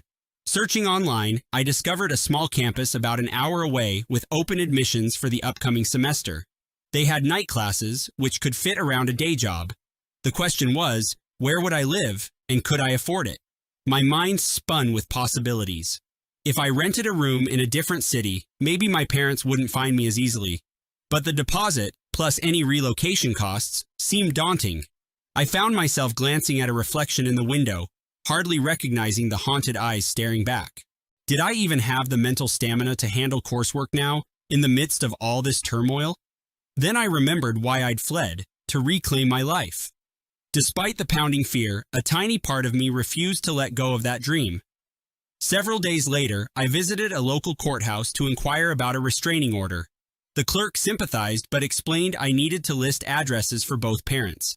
My mother had reached out a few times to claim she was caught in the middle, so maybe I could track her. But as for my father, his location was uncertain. Still, I filed the paperwork, detailing the threats, the break-in, and the financial exploitation. It felt like a symbolic stand, telling the legal system, I won't be your victim anymore. Meanwhile, I packed up my ransacked apartment. Even if I couldn't afford a better place, I could store my belongings somewhere safe. The battered furniture could remain behind. I didn't own much that was worth saving anyway. I borrowed a friend's garage for temporary storage. My landlord, fed up with the drama, kept pressing me to either improve security or move out. My paychecks dwindled under the strain of unexpected expenses. Yet, amidst the chaos, I found a bright spot. I'd been awarded a small scholarship based on my high school GPA and an essay I'd submitted months before fleeing. It wasn't enough to cover full tuition, but it was a start. My heart soared to see actual progress toward education, a lifeline in the storm. Then the calls started again, this time from my father's number. I refused to answer, but the voicemails dripped with menace. He alternated between chastising me for abandoning the family and insisting I owed him for all the years he'd fed and clothed me. "You think you can just walk away without consequences?" he growled in one message. I forwarded everything to the officer handling my case, hoping it would help. My mother left a separate voicemail, crying that she couldn't stop him, that his anger had consumed him. I wished I could feel pity, but I was too drained. Soon after, I spotted a familiar figure in the parking lot at my job. I pretended not to see him, driving off in the opposite direction. Paranoia spiked. I asked my manager if I could switch to a different branch. He sympathized, but said it wasn't feasible. I felt trapped, cornered by a father who had become a vengeful stranger. In desperation, I checked out an apartment listing near the community college I'd been eyeing. It was tiny, more like a converted storage space than a home, but it offered a fresh zip code. I signed a short-term lease the same week, quietly transferring to the night shift at the distribution center's affiliate in that town. I arrived at the new place with only 2 suitcases. The entire building smelled like fresh paint and stale smoke. My main consolation was that it was closer to the campus I hoped to attend. On move-in day, I discovered a scuffed community bulletin board in the hallway, filled with flyers for roommates, used textbooks, and local gigs. One worn sheet read, "Need a study partner? Join the free tutoring club at Redwood Community College." My heart fluttered at the possibility. Perhaps I could find my way into a class or two soon, blending in among students chasing their own dreams. That night, I took a long walk around the block, ignoring the pinch of fear in my stomach. A single car passing too slowly still made my pulse race, but I told myself, this is a new start. When I returned, a neighbor greeted me, an older woman named Marcia. She offered a tight smile and said if I ever needed a cup of sugar, just knock. Something about that simple gesture soothed me. The next morning, I enrolled in a night course, Intro to Psychology. It was all I could afford with my modest scholarship, but it felt like an enormous victory. For about a month, I lived in relative peace, juggling the night class, my new shift, and cautious optimism. I even made a friend in class, Lisa, who admired my determination to study after such a gap. I revealed only snippets of my past, saying my family situation was complicated. She never pried, and I was thankful. Then the illusions of safety shattered. One evening, I stepped out of class to find a familiar figure lurking near the parking lot lamp. My heart hammered. It was my father, face taut with rage under the flickering fluorescent glow. My breath caught, and I ducked back into the building, alerting campus security. By the time they arrived, he was gone, leaving behind a half-crumpled note on my windshield. "You can't hide forever," it read. Terrified, I filed yet another police report. The campus placed security alerts around the lot, urging students to report suspicious activity. My father was violating the boundaries of both morality and the law. I wondered if my mother was helping him or if he'd gone rogue. Either way, he had found me again, and this time I was determined not to flee. My course, my potential future, was too precious. I wouldn't let him destroy it. After that incident, Lisa noticed my constant anxiety and asked what was going on. I broke down, giving her the unfiltered truth about how my parents had destroyed my college fund and forced me into labor, how I'd run, and how they kept tracking me. She was horrified, offering her couch if I ever felt unsafe. "No one deserves that," she said, her voice shaking with empathy. Bolstered by this support, I took a bold step. I contacted a local attorney who handled restraining orders pro bono for victims of domestic violence. He walked me through the legal process, explaining I needed solid proof of harassment and threats. I had voicemail recordings, the notes, the break-in report, and eyewitness accounts from the campus guard. "We can file for a protective order," he assured me. "It might not stop him physically, but it'll be on record. If he violates it, he'll face severe consequences." The prospect frightened me. Confronting my father in court felt like pouring gasoline on a smoldering ember. Still, I signed the papers, determined to fight rather than run. After everything, I refused to cower. If he wanted to keep chasing me, he'd face the law. Serving him the paperwork turned out to be tricky since we lacked his current address. My mother was unresponsive to calls, so I assumed she was still living with him somewhere. But eventually, a process server reported success. They'd left the documents with my father after catching him at a known side job. My hands shook when I got the update, imagining his fury. In class, I tried to focus on lectures, ironically learning about family dynamics and emotional abuse. My father's intimidation fit textbook definitions of controlling behavior. The instructor's words about setting boundaries resonated as I juggled legal procedures. Then, on a quiet Saturday, the attorney called to inform me my father had challenged the order and insisted on a hearing. Panic seized my chest. That meant I'd have to see him in court, present my case, and watch him present his. The notion made my stomach churn, but Lisa and the attorney both reassured me that I had ample evidence. For days, I wrestled with nightmares of standing before a judge, hearing my father spin lies about me being an ungrateful daughter. But I stood firm, reminding myself that the only way out was through. I wouldn't give up on my future again. When the hearing arrived, I wore the nicest clothes I had, ignoring the tremor in my hands. My father arrived with a scowl, his eyes bloodshot, perhaps from sleepless nights or endless fury. My mother was notably absent. The judge opened the proceedings and my attorney spoke first, detailing the pattern of harassment, stolen college fund, forced labor, threats, and vandalism. I felt naked, as if the entire courtroom could see every bruise on my spirit. Then it was my father's turn. He claimed I was overreacting, that I'd misread his attempts to reconcile. He invoked family loyalty, painting himself as the victim of a child who had callously abandoned her parents. My cheeks burned with anger, but I steeled myself, providing the phone messages, notes, and police records. The judge's gaze moved between us, her face solemn. After a tense pause, she granted a permanent restraining order, citing repeated intimidation. My father exploded, shouting that I owed him everything. Bailiffs had to escort him out. I stood there, trembling, relieved but also shaken by how far he had fallen. This man had once joked with me about curfews and teased me about teenage crushes. Now he was a stranger, his life unraveling before my eyes.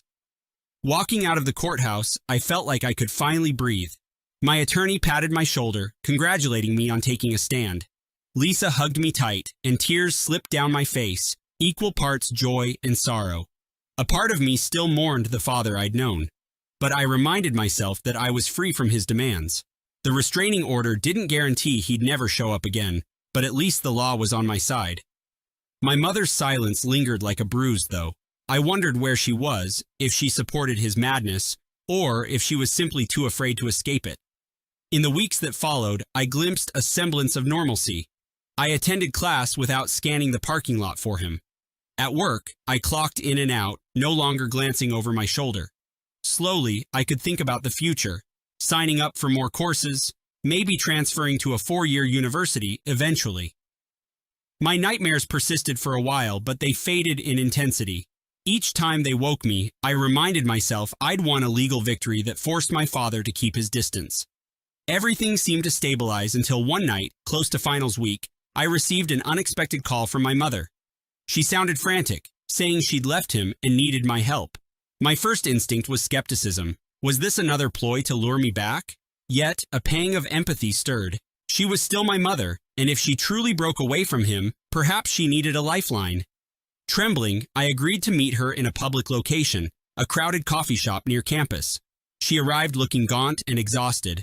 Tearfully, she apologized, claiming she never wanted any of this, that she hadn't known how to protect me when his gambling debts spiraled. I was weak, she admitted, eyes downcast. She told me my father had grown increasingly paranoid, threatening her if she tried to contact me. According to her, he blamed me for his financial ruin, calling me a traitor. My mind whirled, torn between compassion and anger.